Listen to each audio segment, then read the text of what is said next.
3ယောက်မ join ဘူးဟုတ်လားဟို main ကလေးတယောက်သူကျောင်းမှာဟိုတာရှိဒေတာရှိလို့ဟိုတာမ join ဖြစ်ဘူး main ကလေးတယောက်ရယ်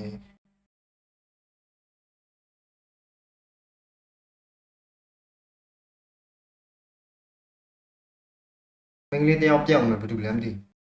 သိလားကိုတို့ဒီညနည်းနည်းပြောမယ့်ဟာနည်းနည်းဟိုတာဖြစ်ရေးကြည့်တယ်လို့တော့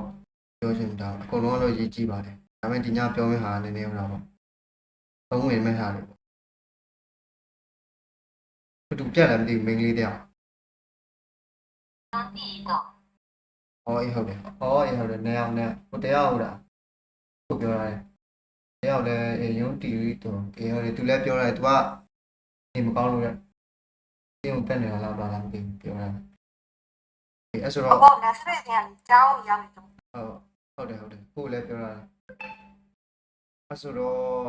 ဟိုတာယောက်ျားလေးကအောင်မျိုးပိုင်တယောက်ပေါ့အောင်မျိုးပိုင်တော့သူမ join တော့လားမသိဘူးအခုပြောတာတော့သူ join မယ်လို့ပြောပါတယ်အားရသူကမ join တော့တော်ကြာနေပြီသူကမ join ဖြစ်တော့အဲ့လိုပေါ့ကိုတို့ကြီးလာတဲ့ကုတ်တွေကလည်းအရှိရောက်နေပြီဆိုတော့သူ join လို့မပြောတော့အဲ့လိုဖြစ်ဒါပေမဲ့ကိုကတော့ဗီဒီယိုတွေတော့ပို့ထားတယ်ကြည့်ဖြစ်မယ်ဟုတ်ဒီတင်ပြတော့ကိုချက်မေးလိုက်အောင်ပြော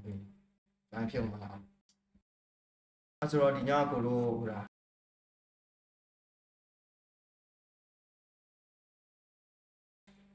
ဒီညကကိုတို့ဟိုတာကိုတို့ပတ်တန်တွေကိုပါထောက်တာတွေပါလုံးမှာပြီးရင်ကိုနည်းနည်း case နည်းနည်းပြောမှတာဟိုအကိုဟို down ခိုင်းထားတဲ့ဟာလေး down ရလက်တော့ရှိလို့ down ရလက်တော့ရှိတဲ့လူလေတောင်းပါလေတောင်းပါလေ okay ပြီးရင်ဖုန်းနဲ့ကြတော့လေအကိုနဲ့ပြန်လောက်ပြအောင်ဖုန်းနဲ့လေအကိုဘာလို့အဲ့ဒီ case ကိုလောက်မှလဲဆိုတော့နည်းနည်းထားလိုက်ပါတော့ကိုတို့ခုရင်ရမယ့်ဟာလေးကိုနည်းနည်းပြင်ဥဆုံးရေးလိုက်အောင်ဒီမှကိုပြောမယ်တဲ့ကအများကြီးတော့မဟုတ်ပါဘူး case ကိုဒီတိုင်းဒီလက်တော်သုံးဖို့အတွက်ပါဆိုတော့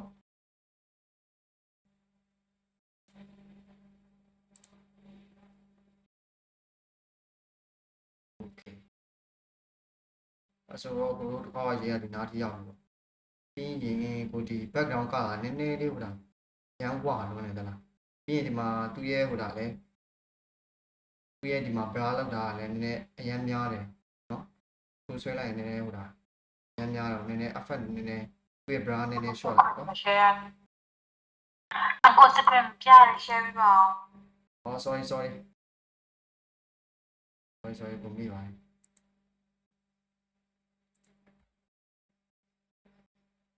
စပြောနေ screen နဲ့မ share ဘူး okay မြင်ပြီလားကို screen share လိုက်မြင်သေးတယ်ခဏနိုင်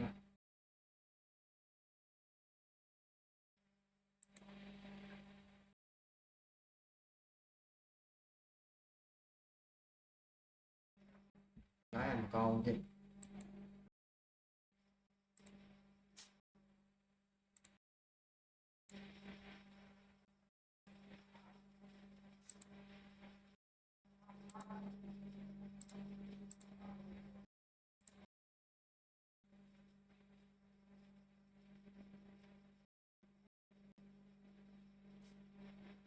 ခဏလေးနော်မ share ပါဖြစ်နေမပေါ်လာဖြစ်ဖြစ်နေတာည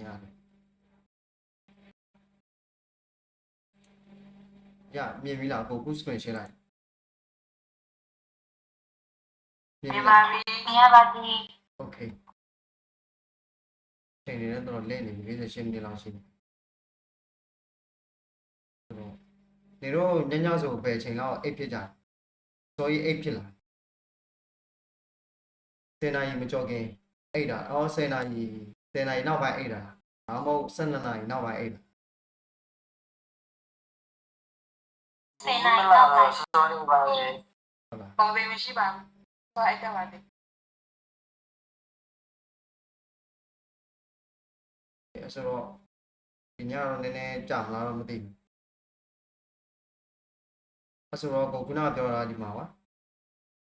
ဒီ background ပေါ်ဒီ background color နည်းနည်းချိန်မယ်အရန်ဝါလုံးနေပါရန်ဝါလုံးနေပြီးလို့ရှိရင်ဒီမှာ screw ဆွဲလိုက်တဲ့ခါကျရင်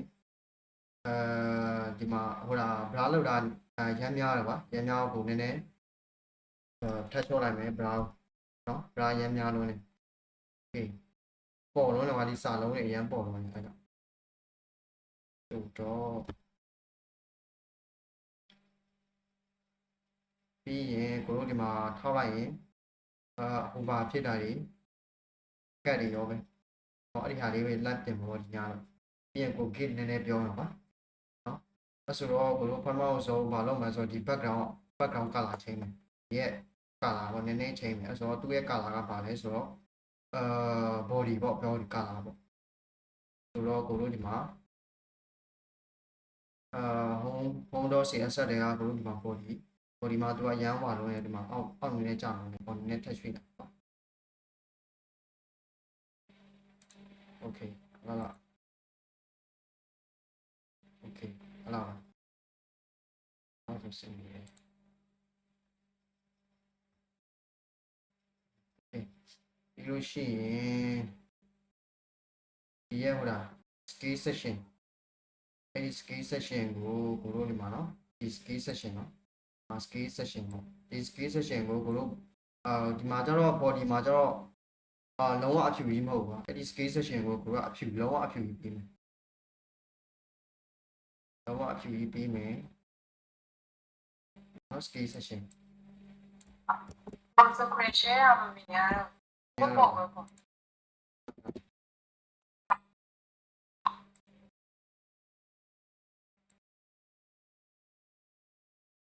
ပြန်ရှင်းမယ်နော်ပြန်ရှင်းမယ်နော်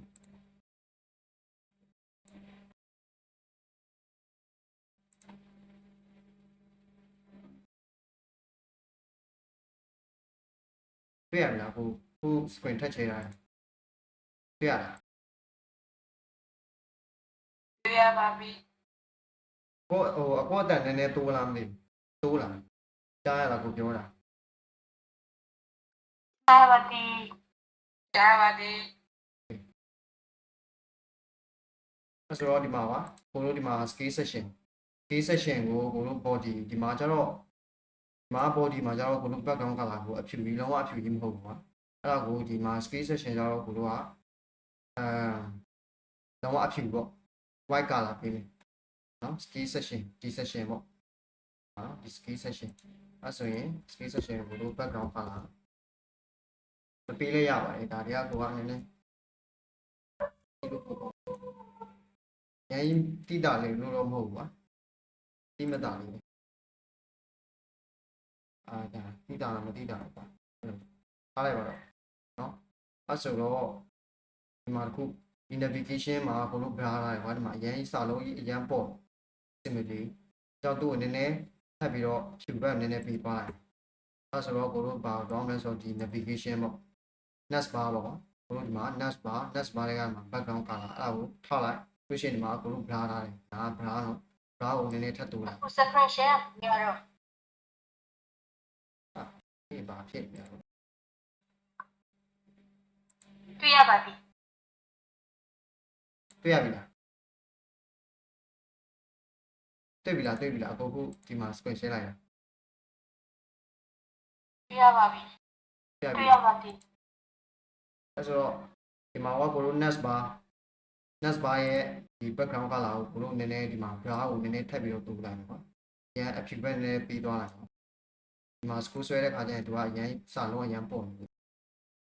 ဒီမှာကျတော့အရင်မပေါ့တော့ပြော။ပုံများသွားပြီ။အဲ့ဆိုရင်နည်းနည်းထပ်လျှော့လိုက်အောင်။ Okay ရပြီအလားလား။ Okay ရပြီ။နော်။အဲ့ဆိုတော့ဒါလည်း next bar လေးရပါပြီပေါ့။မြင်တယ်နော်ကိုကု screen share တာလေ။အကုန်လုံးမြင်တယ်နော်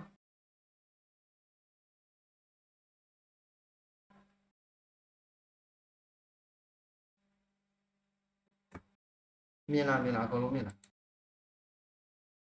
မမပါဒီ မြင်တယ်နော် ပေါ်လိုက်ပြလိုက်ဖြစ်တယ် ဟုတ်လား ဟုတ်တယ်ပါဒီနော်ပြောင်း ကြောက်ရည်လား အေး ဘာဖြစ်နေတာ မြင်ရပါပြီမြင်ရပါပြီ မ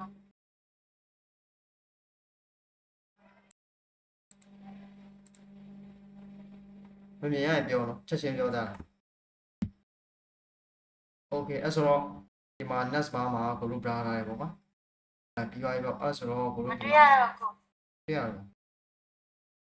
မတွေ့ရတော့ပါဘူး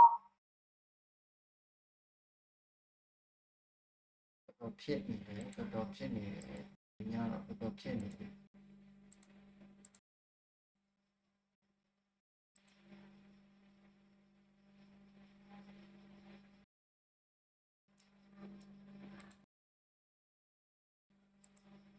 စန်ဒေးတော့စန်ဒေးမှာ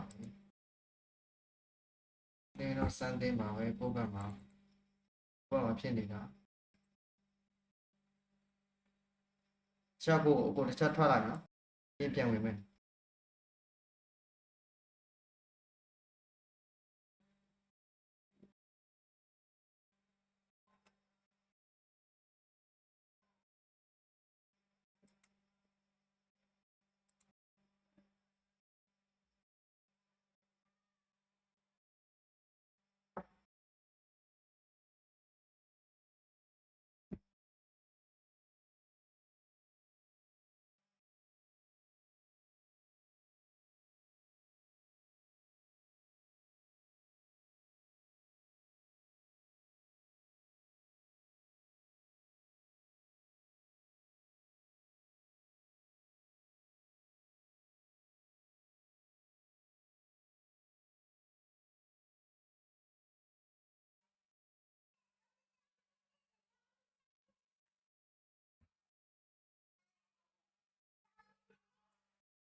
ကိုရာစပင်ထက်ချဲတာနော်တွေ့လား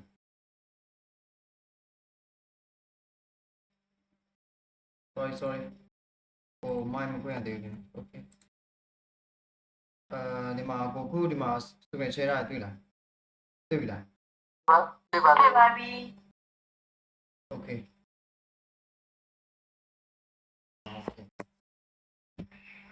okay အဲ့ဆိုတော့ကိုတို့ဒီမှာ ဘာဆက်လုံးမှာလဲဆိုတော့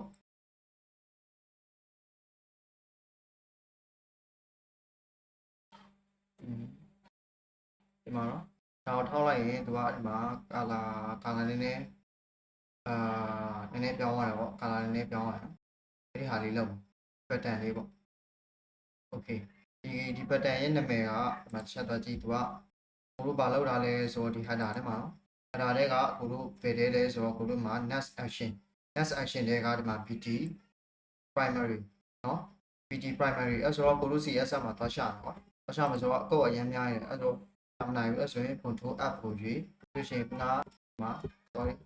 အဲ့ဆိုရင် btn get primary လို့ရေးလိုက်အဲ့ဆိုရင်ဒီမှာလာပေါ်ပြီနော်အဲ့ဆိုရင်ဒီမှာ btn get primary ရောဒီ pattern နော်ဒီ pattern ကဘယ်နေရာတွေမှာလဲသုံးသေးလဲဆိုတော့ကိုတို့ဒီမှာhero section တွေကဘယ်နေရာလဲဆိုတော့ဒီမှာကြည့်ဒီ hero section တွေက sorry မှာနော်ဒီ hero section တွေကကိုတို့ဘယ်ဘက်လဲဒီ last back ပေါ့ last back ကဒီ pattern မှာလဲဒီ btn primary ဆိုတာသုံးသေးတယ်နော်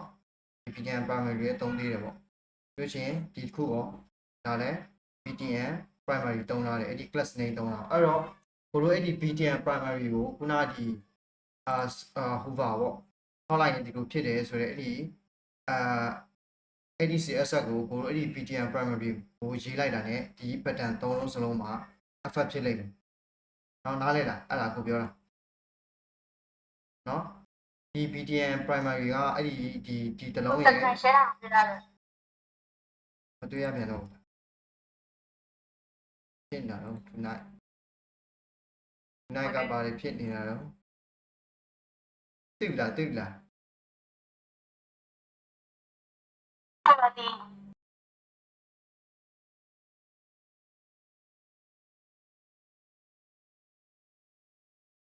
ဖြစ်နေတာတော့အဲ့ဆိုတော့ဒီမှာကဒီ home page မှာဆိုရင်အဲ့ဒီ btn primary ဆိုတဲ့အဲ့ဒီ class name တွေကဒီ pattern တစ်လုံးရဲ့ဒီ pattern တစ်လုံးရဲ့ pattern တစ်လုံးရဲ့အဲ့ဒီ pattern သုံးလုံးရှိတယ်ဟောဒီ home page မှာเนาะအဲ့တော့ကိုတို့ကဒီ btn primary ကိုခုပြင်လိုက်တိုင်းမှာဥမာကိုတို့မှာ background color change မဆိုတာဆိုဥမာစိမ်းအောင်ဆိုတာဆိုစိမ်းအောင်change လိုက်ဆိုတာဆိုဒါဆိုရင်မှာကြည့် btn သုံးလုံးစလုံးမှာစိမ်းအောင်ပြောရရင်တွေ့လားနားလည်တော့အဲ့ဒီမျိုးအကုန်လုံးသုံးလုံးစလုံးမှာ effect ဖြစ်တယ်ဆိုတာနားလည်နော်ဘာဖြစ်လို့အဲ့လိုသုံးလုံးစလုံးမှာ effect ဖြစ်ရလဲဆိုတာသိတယ်ဟုတ်လားဒီ btn primary ကိုကိုတို့ဒီ class name ကိုတို့အဲ့ဒီ pattern သုံးလုံးစလုံးမှာခေါ်သုံးထားလို့ပါဟုတ်တယ်ဟုတ်နော်နားလည်နော် ပေါ်ပြီးလို့ရအတန်ဟာဖြစ်နေတယ်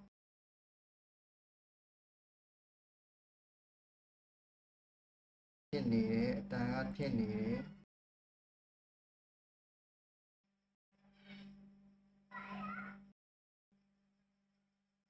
အကိုတို့ဟိုမနေ့ဟိုတနေ့ကပြောတာကိုထစ်ဒီနေ့လိုပဲထစ်တာ ဒီနေ့လောက်တော့အချင်းမစိုး ဟုတ်လားလိုင်းရောက်ဖြစ်နေတာအခုထင်တော့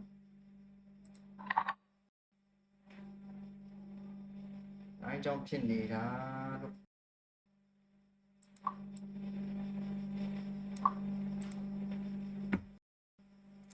ဆိုတော့ခဏလေးနော်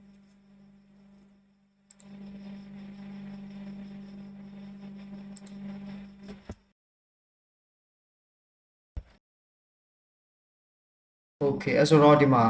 btn primary ပေါ့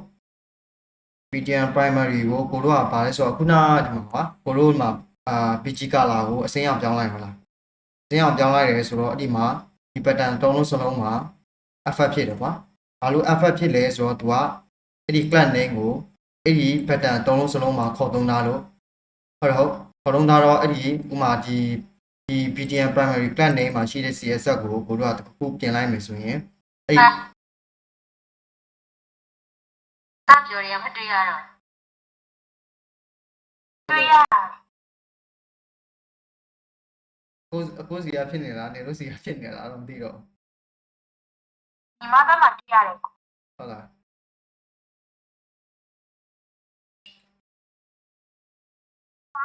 ကျွန်တော်လည်းတွေ့ရတယ်ပေါ့ အခုဘယ်သူမတွေ့ရသေးဘူးအခု ကုန်တွေ့ရပြီ 对，你妈妈还没讲呢。 အကုန်လုံးတွေ့ရပြီလားအခု line ကောင်းဖြစ်မယ် 对呀吧的。 ဒီရပါသေး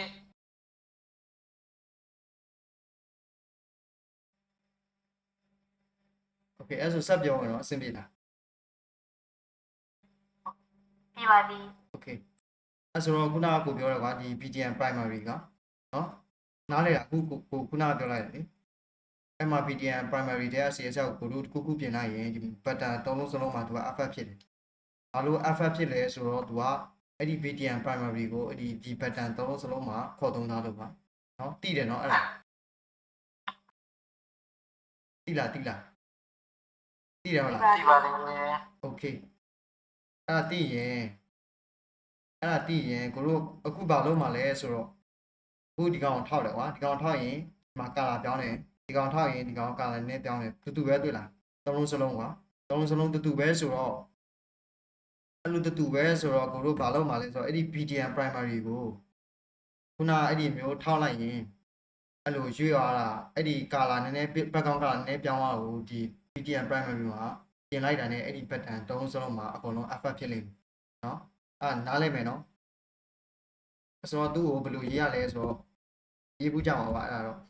BTN primary မှာတွေ့လား hover နော်စင်းအောင်မဟုတ်အမှန် sorry အခုတို့ဒီမှာစင်းအောင်ပြောင်းလိုက် control z ပြန်လုပ်လိုက် okay ဒီရအောင်ပေါ့အဲ့ဆိုတော့ဒီမှာ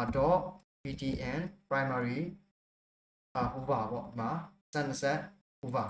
နော်နားလည်မယ်နော်ဒါ hover ဆိုတာကိုတို့ဒီမှာထောက်လိုက်ရင်sorry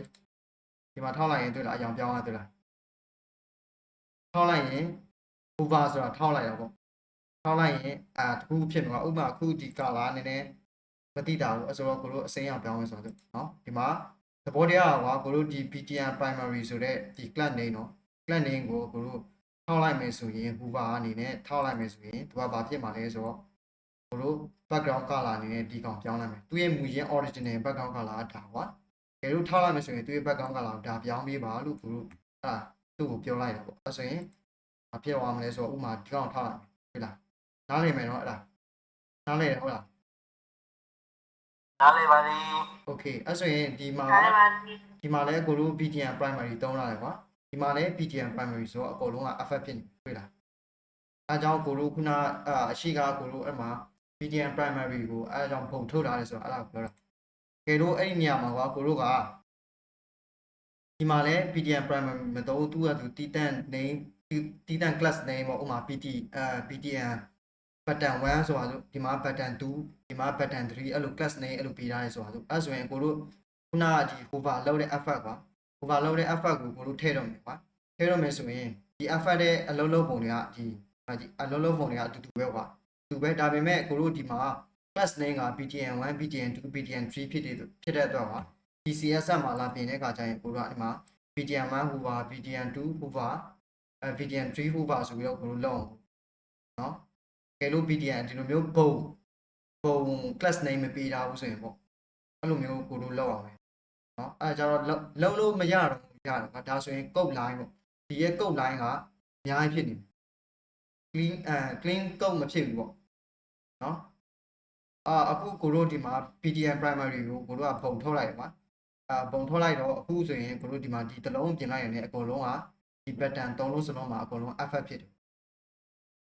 နော်နားလည်မယ်နော်အဲ့ဒါကိုပြောတာနားလည်မယ်နော် ပါရပါသေး okay အဲ့ဆိုတော့ကိုတို့အကုန်လုံးလောက်မှာတော့ဒီ green color ပြောင်းမှာတော့မဟုတ်ဘူးသူ့ဘာ color ပြောင်းမှာလဲဆိုတော့ BTN primary ပြီးလို့ရှိရင်သူ့ဘာ color ပြောင်းမှာလဲဆိုတော့သူ့ကိုရင်ထားလိုက် sorry သူ့ကိုရင်ထားလိုက်ခု screen share ကတွေ့ရနော်တွေ့ရလား ဒီပါလေ okay ဒီရပါ အဲ့ဆို သေး ရင်ဒီ color change မှာပေါ့ color change မယ်ဆိုတော့သူ့ copy ယူလိုက်မယ် okay nice ပြီးလို့ရှိရင်ဒီမှာcheck လိုက်ပါ okay ဒါဆိုရင်ဒီမှာတွေ့လားဒီရောင်လေးပေါ့နော်ပြီးလို့ရှိရင်ဒီရောင်လေးရပါပြီပြီးလို့ရှိရင်နောက်တစ်ခုက မှာနေသူ့ဟိုပါထောင်းတယ်နော်ဟိုပါထောင်းရင်သူကအပေါ်နည်းနည်းရွှေ့ရတယ်တွေ့လားပေါ်နည်းရွှေ့ရနော်ကောင်ရော ဟုတ် ပဲ ပါသေး ဒီကောင်ရောပဲခဏခဏဒီကောင်ကိုတို့ထားလိုက်ဒီပေါ်ရွှေ့တာခဏထားအောင်ဒီကောင်ကိုအရင်ချိန်လိုက်ရမယ်အဲ့ဆိုတွေ့လားဒီကောင်လည်းအယောင်ပြောင်းနေတွေ့လား background color နည်းနည်းဒီမှာအမဲကနေနည်းနည်းအဖြူဘက်နည်းနည်းပြန်သွားတယ်တွေ့လားနော်အဲ့တော့သူ့ရဲ့ background color ကိုလည်းနည်းနည်းချိန်အဲ့ဆိုတော့သူကဗာလဲဆိုတော့သူ့ရဲ့ pattern plus name ကဘာတော့ hero less ဘက်မှာရှိတယ် hero less တဲကအကိုတို့ဘယ်လဲဆိုတော့ကိုတို့ဒီမှာview project ဆိုတဲ့ pattern နော် view project ဆိုတဲ့ pattern ဆိုတော့ဗာလဲသူက BTN secondary နော်အခုကတော့သူကဒီ page မှာတော့တစ်လုံးပဲရှိသေးတာဟုတ်တစ်လုံးပဲရှိတယ်ကွာဒါပေမဲ့ကိုတို့ဒီမှာ about page တို့ project page တို့ pro page တို့ content page တို့ရေးခါကြရင်ဒီ pattern ကပြန်ပါလာတဲ့ခါကျရင်ကိုတို့ကဒီ class name ကိုပြန်ခေါ်မှာအဲဒါကြောင့်ဒီမှာကိုတို့ BTN secondary ဆိုပြီးထုတ်တာလားကွာနောက်ပိုင်းကျရင်ကိုတို့အဲ့ဒီ pattern ကိုရေးတဲ့ခါကျရင်ဒီလိုမျိုးလုံးစိတ်ရေးကြမလို့သူ့ကိုပြန်ခေါ်ပဲအဲကြောင့်မို့ဒီ page ကိုကဒီမှာတည်ရှာလေးလုပ်နေတာကွာနောက် page တွေကျရင်ကိုတို့ကပြန်ခေါ်သုံးပါကြီးပြန်ပြီးတော့ခေါ်သုံးပါနောက် page ကျရင်နော်အဲ့ဆိုတော့ဒီ BTN secondary ကိုဘောလို့ခုနဒီ BTN primary လို့တို့ပဲသူ့ကိုဒီမှာ BTN secondary ဆိုပြီးတော့ background color သူ့ရဲ့ original က black ဆိုမဲ့သူ့ကိုနည်းနည်းဘာလဲဆိုအဖြူပဲနည်းနည်းပြီးသွားလိုက်နော် okay is ဆိုတော့မှာနည်းထောက်လိုက်မယ် sorry လုံးလုံးပါ FM ဖြစ် BTN secondary ဟိုပါနော်သူ့နဲ့တိတောင်ဒီမှာရောင်ပြောင်းလိုက်မယ်ဆိုရောင်လေးပြောင်းလိုက်ကွာစင်းရောင်လေး okay effect ဖြစ်တယ်ဆိုပေမဲ့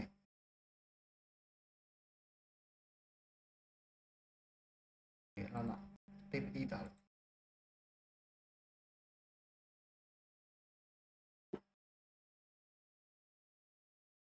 အဖာလို့ဖြစ်တယ်နော်တိတ်မတိတာလို့အဲဆိုနည်းနည်းဒီဘက်နည်းနည်းပြန်ပြီးသွားမြောင်းအောင်လည်းစိုးရပါရပြီလားရမယ်နော်ဟာနော်တွေ့လား ရပါပြီ ဒီဘက်နည်းနည်းသွားတာနော်အဲဆိုအဲ့ဒါကိုတို့ဟိုပါသုံးတာနော်ဟိုပါသုံးတက်မယ်နော်အဲ့ဒါ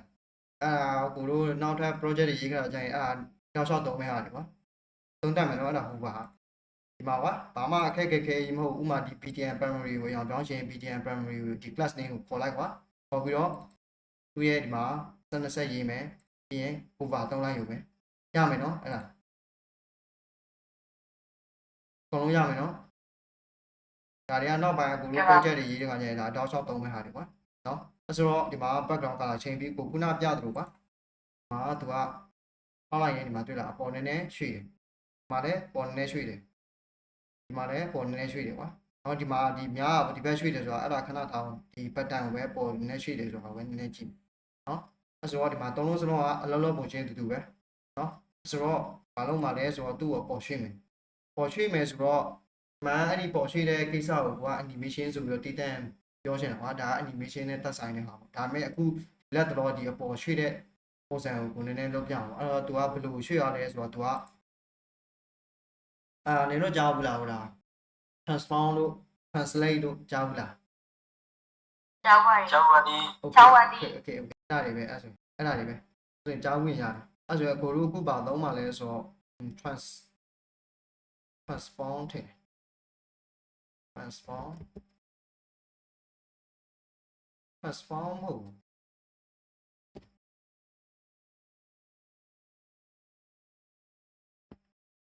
TINS ဒီကောင်ကဟိုလားကြီးသွားတာဟုတ်တယ်ဒါကြီးသွားတာ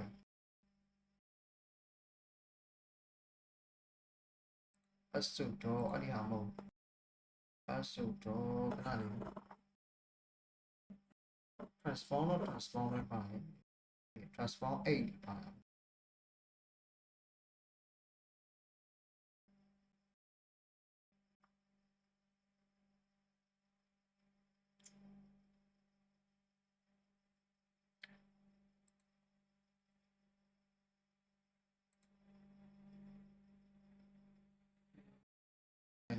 ဆိုတော့ဒီမှာ CSS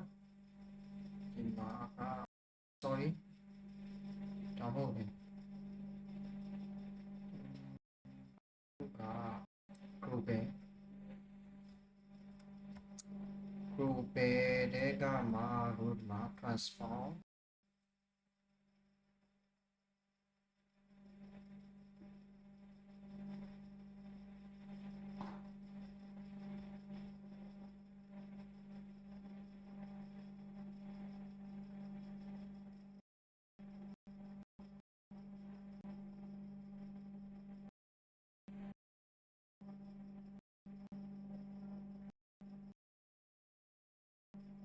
ဟောရေးဒီပါ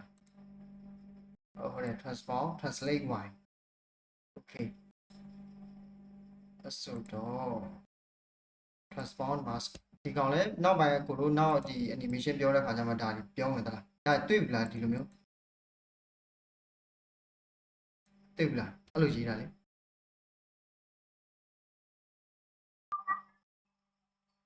တွေ့ဘူးမဟုတ်အဲ့ဆိုတော့တွေ့ပြီလား ဒီမသိဘူးပါ okay အဲ့ဆိုရင်နောက်ပိုင်းအဲ့ဒါတွေအဲ့ဒီဟာ animation အဲ့ဒီဟာတွေပေါ့ basic အဲ့ဒီဟာတွေနည်းသိရင်တော့ရပါပြီเนาะသူရဲ့အဲ့ဒါဆိုအဲ့ဒါလေးသိရင်ကိုတို့ဒီ animation ဘယ်လိုလုပ်သွားလဲဆိုစဉ်းစားမိပါဘာမှန်တော့ကိုတို့ကတော့ AI နဲ့ပဲသုံးပါပါအဲ့ဒီဟာတွေလောက်တာเนาะအဲ့ဆိုရင်ဒီမှာ transform translate y เนาะ translate y minus 2 pixel ပါဒီနေရာမှာအဲကြောင့်ကိုတို့ဒီတင်ရှာတယ်တင်တယ်ဆိုတဲ့သဘောတရားအဲ့ဒါပဲကိုတို့ဒါတင်တဲ့ခါကျရင်လည်းကွာကိုတို့ဘယ်လိုပြောဆိုတော့ဒီကိုတို့ဒီ programming back ကိုကိုတို့ဘယ်လိုဒီကိုတို့ဥမာဒီကိုတို့ဒီ deployment web deployment ဘိုင်းမှာကွာဥမာ programming ပြပါအဖြစ်ကွာအဲ့ဟိုကိုတို့ဘယ်လိုမျိုး switch ဘယ်လိုမျိုး concept တွေဘယ်လိုမျိုးချိတ်ဆက်ပြီးတော့စဉ်းစားအောင်လဲဆိုရင်အဲ့လိုမျိုးတင်ရှာတင်တဲ့ခါကျဥမာကိုတို့မှာဥမာ crash ဆွဲတာပြောတာနေတော့ first sense ဆို crash ဆွဲတာတွေပဲပါမှာပေါ့is it why is it ပါတယ်ဟုတ်လား ဘာမှဒီ ဒီဟာတွေကလည်းအဲ့ဒီသဘောတရားကအခြေခံနေကွာအဲ့ဒီ is it y is it အဲ့ဒီသဘောတရားတွေအခြေခံတာပေါ့အခုဆိုရင်ဒီမှာ translate y ဆိုတော့ y is it ပေါ့ y is it ဆိုတော့သူကပါလဲ horizontal နော် horizontal ဆိုတော့ -2 pixel ဆိုတော့သူကအောက်ဘက်ကနေသူက -2 pixel ဆိုတော့2 pixel အပေါ်ကိုပြင်မယ်သဘောတရားက2 pixel ပေါ်ကိုရောက်မယ်ကွာပေါ်ကိုနည်းနည်းပြင်မယ်ပေါ့ဒီလိုဖြစ်အောင်မယ်ကြည့်ရမယ်ဒီမှာတွေ့လားအပေါ်ကို2 pixel နည်းနည်းရွှေ့မယ်တွေ့လားနားလည်မယ်နော်အကယ်လို့ minus မပါဘဲနဲ့အခုလို plus ဆိုတာဆို plus ဆိုရင်အပေါင်းပဲဟုတ်လားအပေါင်းပဲဆိုအပေါ်ကိုအပေါ်ကနေအောက်ကို2 pixel ဖြည့်bottom ဘက်ကိုသူက2 pixel အောက်ချအောင်ပေါ့သဘောတရားကopposite စဉ်းစားရတော့ကွာသဘောတရားကနော်ဆိုရင်ဒီမှာတွေ့လားအောက်ကြဒီကောင် FM မဖြစ်နေဘူးအဲ့ဒီ FM မဖြစ်တဲ့ကိစ္စကိုနည်းနည်းတစ်ချက်ကြရင်ခဏကြရင်ပြင်ကြည့်မှာနော် FM ဖြစ်တယ်ဒီမှာလည်း FM ဖြစ်တယ်တလုံးပဲ FM မဖြစ်တာခဏစောင့်အဲ့ဒီကောင်ဒါကြောင့် FM မဖြစ်နေဆိုတာကိုတို့ကြောင်းပြချက်တော့ရှာမှာနော်အဲ့ဆိုရင်ကိုတို့ရွှေ့မှာကဘယ်ဘက်လဲဆိုအပေါ်ဘက်ပေါ့ပေါ်ဘက်ကိုရွှေ့မယ်နော်ပေါ်ဘက်ကိုရွှေ့မှာဆိုတော့ကိုတို့မှာ translate y minus 2 pixel အဲ့ဒီ y နေရာမှာကွာကိုတို့ဒီမှာ h ဆိုတာဆို h ဆိုရင်h is it ဟုတ်လား h is it ဆိုတော့ vertical ပေါ့အဲ့ဆိုရင် sorry ဒီလားဒီ last back ကိုအနောက်2 pieces 2 pieces ဆိုတော့အနောက်ဘက်ကိုသူရွှေ့သွားတယ်တွေ့လားနော်ဒါ vertical ပေါ့ကွာဒီမှာ FM ဖြစ်ဒီတလုံးမှာ FM ဖြစ်မှုအဲ့ဒီနေရာမှာကိုလို့နည်းနည်းတော့ပြင်ရမယ်ဒီကောင်အဲ့ဒါဖြစ်သူရွှေ့လို့မရတဲ့အကြောင်းပြချက်ရှိတယ်ဆိုတော့ကိုလို့ရွှေ့မှာက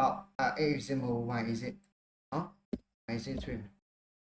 ရမယ်နော်ဒီတလုံးတောင်းလိုက်တာနောက်ပိုင်းဒီကို animation ဆိုပြီးတော့တိတန်ပြန်ပြောပေးမှာကွာအဲ့ဒီကိစ္စနေနော်အခုကတော့ဒီလက်တလောသုံးဖို့အတွက်ပေါ့ရမယ်နော်ဆိုတော့ဒီ BDM primary ဟိုပါလဲတော့ပါတယ်ပြီးလို့ရှိရင်ဒီ scan tree မှာရောပါတယ်ကွာဒီမှာ scan tree မှာလည်းအဲ့ဒီ alpha ပါတယ်တွေ့လား အဲ့ဆိုတော့အဲ့ scan tree မှာလည်းအဲ့ဒီကောင်ထည့်မယ် sorry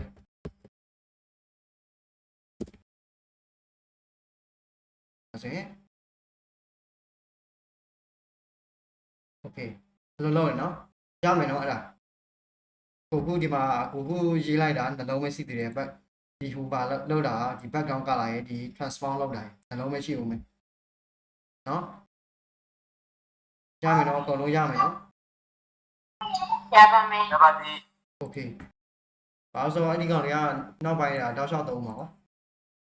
တောက်လျှောက်သုံးပါဖြစ်လို့ကိုကနည်းနည်းဖြည်းဖြည်းပဲပြောနေတာဖြည်းဖြည်းပြောဆိုတာနောက်ပိုင်းကျရင်လည်းကိုတို့အဲ့ဒီကောင်ကိုကိုတို့က YouTube သုံးပါကွာ YouTube သုံးပါဖြစ်လို့ကိုကတော့တတိယပြောလိုက်ရင်နောက်ကျရင်ကိုတို့က copy သွားသွားယူသုံးဒီဟာလေ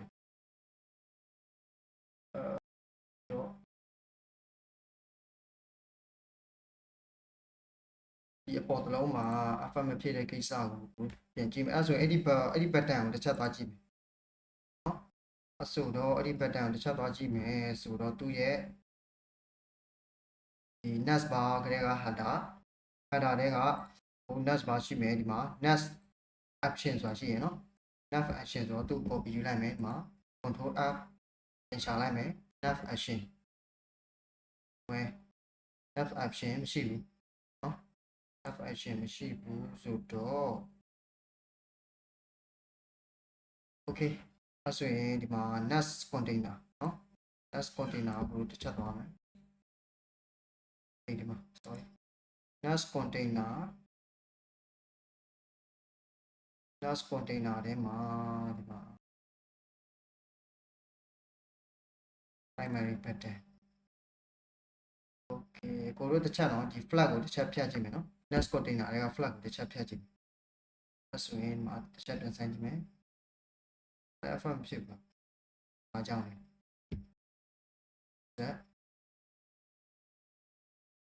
အဲ့ဆိုရင် next bar နော် next bar တွေကမှာကို position ကြောင်းလား position ကြောင်းလားပြန်ဖြတ်ကြည့်မယ်နော်ဆိုင် position နဲ့လည်းမဆိုင်အဲ့ဆိုတော့ padding ကြောင်းလားအဲ့မဆိုင်ပါဘူးဒီကောင်လေး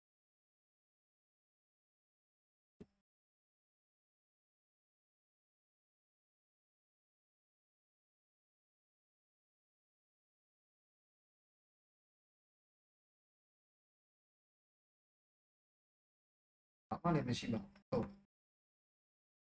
ဘာလို့သူအလုံးမလုံးတာတော့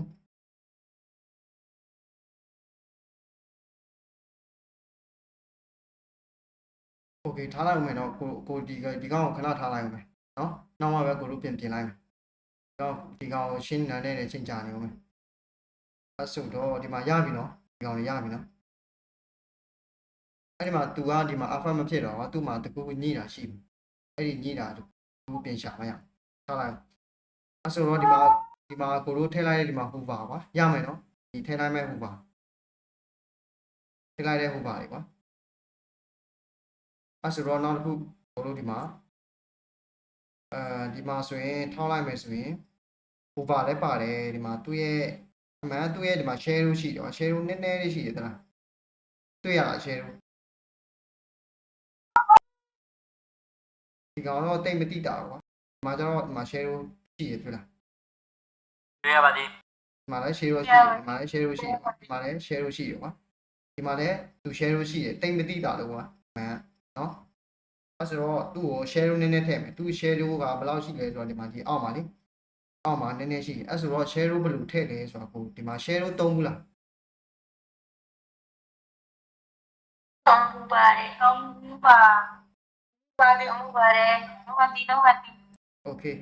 အဲ့ဆိုတော့ကိုတို့ဒီမှာ PTN primary မှာဟိုပါထောက်တယ်ကွာဟိုပါထောက်တော့သူ့ကို share ထည့်မယ်ဘောက် share ထည့်တယ် okay ဟုတ်တယ်ဘောက် share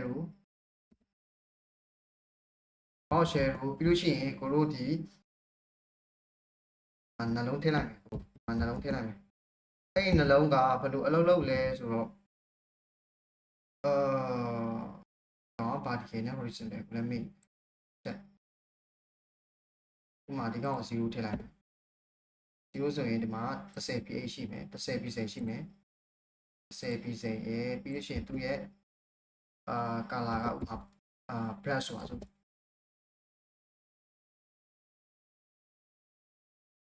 sorry okay အဲ့ဆိုတော့ဒီ auto က brush ဖြစ်မှာဖြစ်ရမယ်ဒီ auto က okay auto က brush မဟုတ်အဲ့ဆိုရင်ဒီဟုတ်ကဲ့ဒါဆိုရင်သဘောတရားကပါလဲဆိုတော့ तू ကဘာတော့ဖြုတ်မယ်သဘောတရားကပါလဲဆိုတော့ तू ကဒီမှာဒီရှေ့တစ်လုံးရယ်ဒီအနောက်တစ်လုံးရယ်ပြီးလို့ရှိရင်ဒီမှာသူ့ရဲ့ color နော်သူ့ရဲ့ color ရရှိမယ်ကွာဒါဒီရှေ့တစ်လုံးကပါလဲဆိုတော့ तू ကခုနဆိုရင် तू က horizontal ပေါ့ horizontal ဆိုတာ तू က y z ပေါ့ကွာမှန်လားကိုပြောတာ horizontal ဆိုရင် y z မှန် ကိုယ် screen share ရမတွေ့ရတော့ရှင်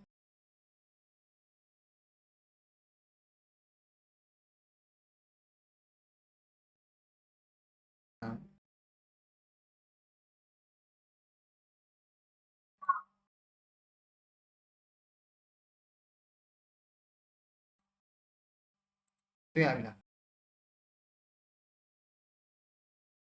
လားကိုကူး ဆရာရ တွေ့ရပြီ ပြပါသည် okay အဲ့ဆိုတော့ကိုခုနပြောလိုက်တော့ဒီမှာ box share လို့ဆိုရင်ဒီရှေ့တစ်လုံးရှိမယ်နောက်တစ်လုံးရှိမယ်ပြီးရင်သူ့ရဲ့ color ရှိမယ်ပြီးရင်သူ့ရဲ့ဒီကြားမှာရှိသေးတယ်ခဏထားပါဒီကဒီရှေ့နှလုံးကိုလို့ရင်ပြောမှာကွာဒီရှေ့တစ်လုံးကသူကဘာလောက်လဲဆိုတော့သူက horizontal ဆိုတာ y z မှန်လားဟုတ်အဲ့ဒီ horizontal y z ဆိုတော့မှန်ကိုပြောတာကိုလည်းရမ်းပြောတာ မှားပါတယ် မှားလား မှားပါသည် ဟုတ်လား မှားပါ horizontal ဆိုတာ a z လား အဲ့ ဟုတ်လား မှားပါတယ် okay အဲ့ဆိုရင်ဒီကောင်က y z နော်ဒီကောင် y z အလုပ်လုပ်ရဒါဆိုရင် vertical ပေါ့ဟုတ်လား ဟုတ်ပါတယ် အဲ့ဆိုရင် az ကhorizontal horizontal okay အဲ့ဆိုတော့ဒီမှာဆိုရင်ကိုတို့ဒီမှာ y z ပေါ့ဒီမှာ az အလုပ်လုပ်တယ်ကွာဒီမှာ y z အလုပ်လုပ်တယ်ဟိုကခုစဉ်မှာကြည့်လိုက်ဒီမှာ0ဒီမှာ30 pixel ဒါဆိုရင်ကိုတို့ 8az မှာနော် 8az ဟုတ်လား 8az မှာ30 pixel share ကန်တယ် share ဆိုတော့ဒီဘောတရားသူ့ရဲ့အရေးပေါ့ကွာနားလည်မယ်နော် နားလည်ပါမယ် 8az မှာ share 30 pixel ကန်မယ်ပြီးရင်သူ့ရဲ့အကြောင်းကအမဲရောင်ခုနဒီမှာ color red ပေးထားတယ်ကွာနော်အဲ့ဆိုရင်ဒီမှာ 8az ကိုကိုတို့0ပေးလိုက်မယ် y/az ကိုကိုတို့30ပေးလိုက်မယ်ဆိုတော့အဲ့ဆိုရင်တွေ့လား y/az မှာ30 pixel effect ဖြစ်မယ်နားလည်မယ်နော်အဲ့ဒီနှလုံးနော် share ကန်တယ်အဲ့ဆိုရင်ဒီမှာနှလုံးစလုံးကိုထည့်မယ်ဆိုတော့နော်နှလုံးစလုံးနော်8az ပေါ့y/az ပေါ့အဲ့ဆိုရင်တွေ့လား8az 30 pixel y/az 30 pixel share တွေ့လားအရေးထင်တာပေါ့ကွာသဘောတရားကအဲ့ဆိုရင်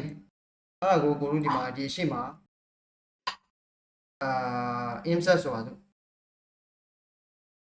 insert ဆိုရင်သူကအဲ့ဒီအပေါ်ဘက်မှာ effect ဖြစ်လိမ့်မယ်တွေ့လားပေါ်ဘက် insert ဆိုတဲ့သဘောတရားသူ့အတွင်းဘက်ကွာသူ့အတွင်းဘက်အခုကိုတို့ခုနဆိုရင်သူက offset ဖြစ်နေတယ် therefore တော့ offset ပေါ့ဒီမှာကြောင့်အတွင်းဘက်တွေ့လားဒီ button ရဲ့အတွင်းဘက်မှာ share တာပေါ်တယ်တော့ခုနကျတော့ကိုတို့အပြင်ဘက်မှာ share ပေါ်တယ်ဒါကြောင့် insert ဆိုတာအတွင်းဘက်ပေါ့နားလည်မယ်နော်ဒါတော့အများသောအားဖြင့်တော့ကိုတို့ဒီ insert ကိုတော့ကိုတို့မသုံးပါဘူးဟောဒါရှိရအောင်ကိုပြတာကွာနော်နားလည်မယ်နော်အဲ့ဒါကိုတို့သုံးပါတော့ဒီလိုပါပဲနော်အဲ့ဆိုရင်ခုနကကိုတို့ဒီမှာလောက်လိုက်တာဒီမှာ xaz အယောင်share လို့ရှိမယ် yaz share လို့ရှိမယ်ပြီးလို့ရှိရင်ဒီမှာအယောင်ကသူ့ရဲ့အယောင်ကအမဲရောင်ပေါ့ပြီးလို့ရှိရင်ဘယ်လောက်လဲဆိုတော့သူ့ကို bra ပေးတာဥပမာ bra 20 pixel ဆိုတာဆို bra နော်ဒီကောင်ကဒီသုံးလုံးမြောက်က bra နော်အဲ့ဆိုရင် bra ဆိုတာသဘောတရားအဲ့မှာကြည့်တွေ့လားနားလည်မယ်နော်ဒီရဲ့သဘောတရားနဲ့သူ bra ဒီရဲ့သဘောတရား bra လို့ပေါ့ကွာတော့လဲဒီမှာ bra ကိုတို့portrait ပါရိုက်တယ်မလားကိုယ့်ရဲ့ကိုပုံတော့ပေါ်ပြီးတော့ကိုယ့်ရဲ့ ဒီနောက် background ကျတော့ bra တယ်ကွာအဲ့လိုသဘောပေါ့နားလေတယ်နော်နားလေလား နားလဲပါဒီ okay ဒါ bra ပေါ့ကွာဒီမှာခုနကဒီမှာအရှိနဲ့ဒီရဲ့ဒါကျတော့ share တို့က 8 is it y is it share တို့လောက်တာတယ်ပြီးရင်ဒါ bra ကဘလောက်ထားမှလဲပေါ့နော်ကောက်ကိုချိန်လို့လည်းရတယ်ကွာဥပမာဒီမှာ30ဆိုတာလို့ဒါဆို30ခုနကတော့အရန် bra ရတယ်ကွာနော်ဥပမာဒီကောင်50ဆိုတာလို့ကွာဒါဆိုရင်တွေ့လားလုံးဝ bra ကွာအဲ့လိုမျိုးနော်ဒီမှာကျတော့ဘာမှမလုပ်ရသေးဘူးဒီလုံးဝလောက်ရသေးတယ်ဒီမှာ bra တွေပါရ effect ဖြစ်တယ်ဒီ translate လုပ်တာပဲသူ effect မဖြစ်နေဘူးနော်ထားလိုက်ဦးဒီမှာအစောဒီမှာ bra လောက်လိုက်တယ်ကွာ bra သူ့ရဲ့ background color သူ့ရဲ့ shadow color ကမဲအောင်နော် okay ထားလိုက်ပါတော့ shadow color ကမဲအောင်ဆိုတော့သူ့ကိုတို့ကမဲအောင်မပေးဘူးဘာရဲ့အကြောင်းလဲဆိုတော့ဒီရဲ့အကြောင်းပဲပြန်ပေးမယ်နော်ဒီရဲ့အကြောင်းပြန်ပေးမယ်ဆိုတော့သူ့ကိုဒီ color copy ထည့်လိုက်မယ်တဲ့နေရာမှာအဲ့ဒီ color ထည့်ချင်းလိုက်မယ်ထည့်ချင်းလိုက်တော့ဘယ်လိုပြောအောင်ဆိုတော့ဒီလိုလေးသင်ပြတယ်နော်အဲ့ဒါတို့ဒီအခု share လုပ်လိုက်တာနောက်ပိုင်းကိုတို့သုံးမယ်ကွာ share တွေပါသုံးမယ် over တွေပါလည်းသုံးမယ်ဒါပေမဲ့ကိုတို့ဘယ်လိုသုံးမှာဆိုတော့ AI မေးပြီးသုံးမယ်ဒါပေမဲ့ဒီနောက်ဘက်မှာဘယ်လိုအလုပ်လုပ်အောင်ဆိုတော့ပြီးရင်ကိုဒီ AI ကိုသုံးတာဥပမာကွာ AI ကိုသုံးတာလူနှစ်ယောက်ရှိတယ်ကွာအဲ့လိုကိုကတိပြီးတော့သုံးတာနဲ့မတိပြီးတော့သုံးတာနဲ့ဆိုရင်လုံးဝအကွာကြီးဖြစ်နေမှာနားလေလားကိုပြောတာ နားလဲပါလေ အခုဆိုရင်ကိုကနားလေတော့နားလေကိုကတိရဆိုတော့ကိုတို့ဥမာဒီကာလာကိုမကြိုက်ကွာအရင် brand နဲ့ AI ထုတ်လိုက်တာအရင် brand အဲ့ဆိုရင်ကိုကကိုကောက်ပြင်လိုက်ရုံပဲဟုတ်လားဒါလို့ကုတ်နားမလဲတဲ့လူပါဥမာဒီတလုံးပဲကိုပြင်ရမယ်ဥမာဒီ30ကို9နဲ့ပဲ30ကို9ချင်းလိုက်ရုံပဲအမှန်ကဒါပေမဲ့ तू ကကုတ်ကိုနားမလဲဘူးဖြစ်တဲ့အတွက်ကွာ तू ကအလုံးစီကို तू က AI ကို prompt ပြန်ရိုက်နေရမယ်ဘယ်သူကချိန်ပို့ကုန်ဝင်ထင်တယ်အဲ့ဒီအခါကျရင်ဘယ်သူကချိန်ပို့ကုန်မှာ နားလဲတယ် အေးနားမလဲတဲ့လူကတော့အချိန်ပို့ကုန်အောင်အဲ့လိုမျိုးနော်အဲ့ဆိုတော့အဓိကဒီအလောက်တဲ့ပုံစံပေါ့ကွာဒါကတော့ဒီအကုန်လုံးသိကြတော့မလို့ဥမာဒီမှာကိုနားမလဲတော့ကွာဘယ်လိုနားမလဲဒါဆိုရင်ဒီရဲ့ code ကြောင် copy လိုက်ပြီးချက်ပြီးကောက်ထည့်လိုက်သူ့ကို explain ရှင်းပြနိုင်လိုက်အဲ့ဆိုရင်ဒီရှင်းတလုံးဘာလုပ်လဲဒီလင်တလုံးဘာလုပ်လဲဒီနောက်တလုံးဘာလုပ်သူကသူရှင်းပြပေးလိမ့်မယ်နော်အဲ့ဆိုရင်ဒါ share လို့ပေါ့ကွာနားလည်မယ်နော် share လို့ဒါ နားလဲပါလေ ဟုတ်ပါပြီ okay အဲ့ဆိုတော့ဒီမှာ time piece ကအရင်များနေလို့ခံစားနေရတယ်သူ့ကို file လောက်ပဲထားမယ်ဒီကောင်ကိုလည်းကိုတို့ file လောက်ပဲထားမယ်နော်သူ့ကို file တော့မှတော်တော်များနေသူ့ကို y စင်းမထား8 is ပဲထားမှာဒါမဲ့သူကတော့ alpha ရှိတယ်လို့တော့ခံစားမှာဖြစ်ဆိုဒီမှာ bra လောက်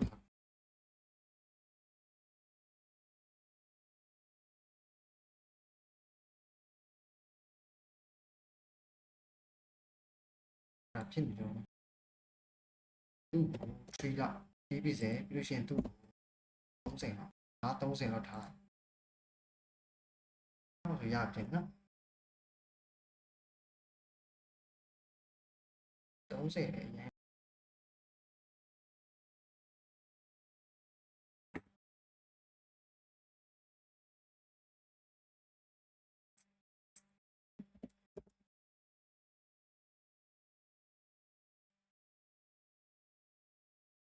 အဲ့ဒါပဲအဲ့ဒါကိုကြည့်ပြင်လိုက်ကွာအခုကတော့ဒီ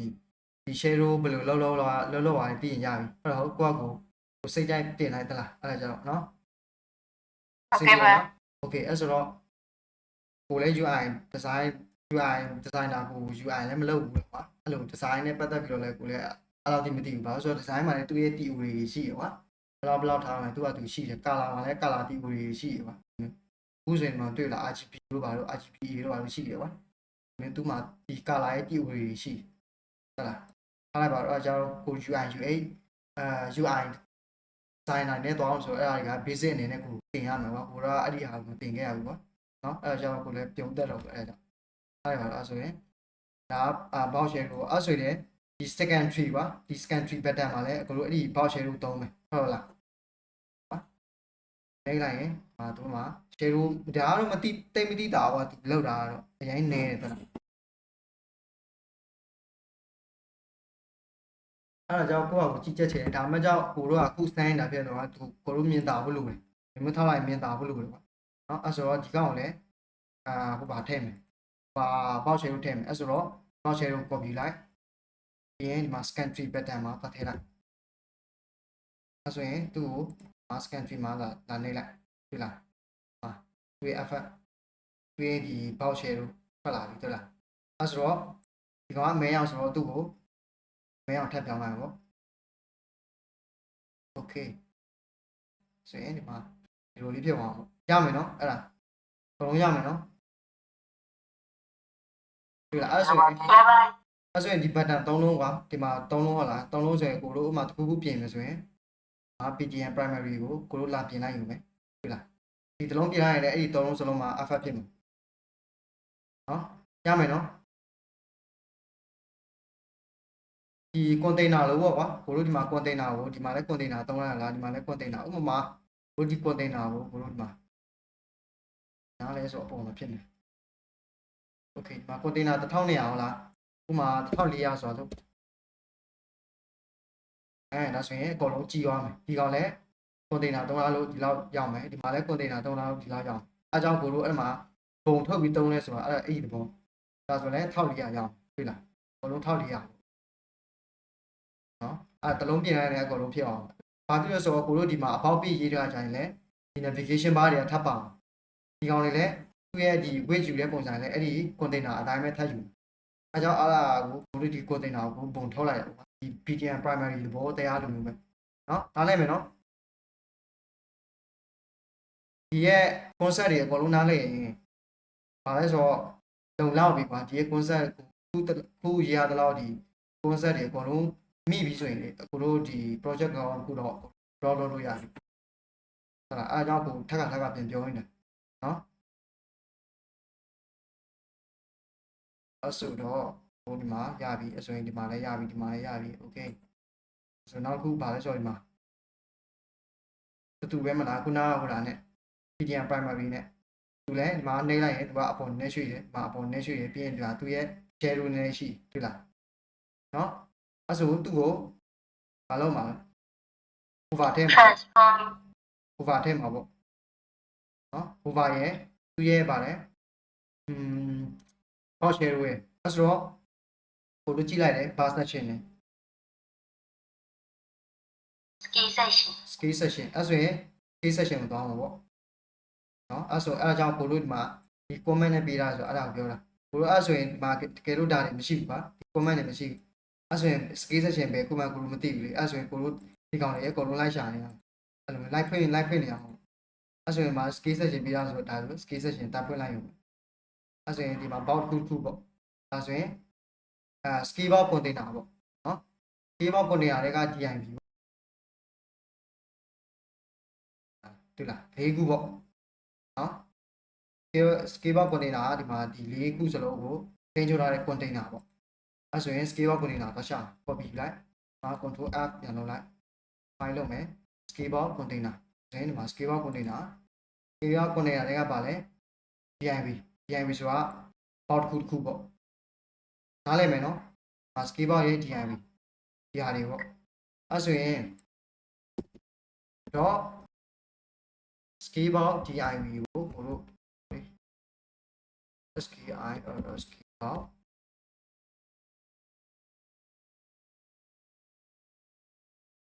DIV ကိုဘို့လို့မှာအလုံးမှာဆို over ပေါ့ over ထောက်ရင်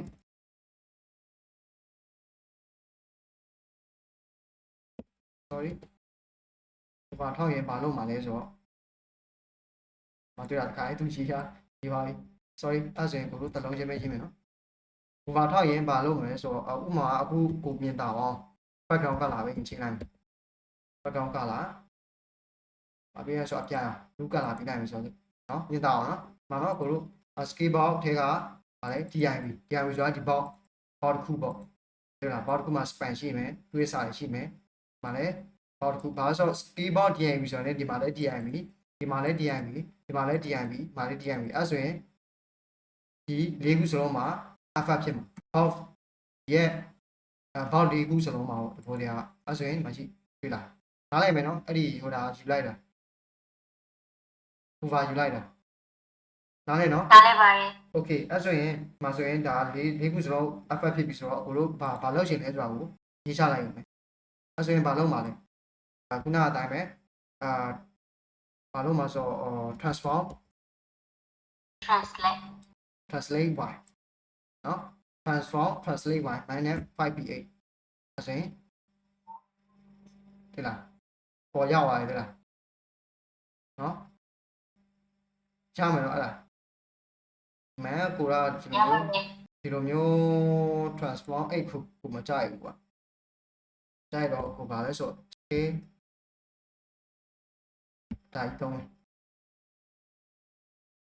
သူကဘာလဲဆိုတော့သူ့ရဲ့ဒီမှာ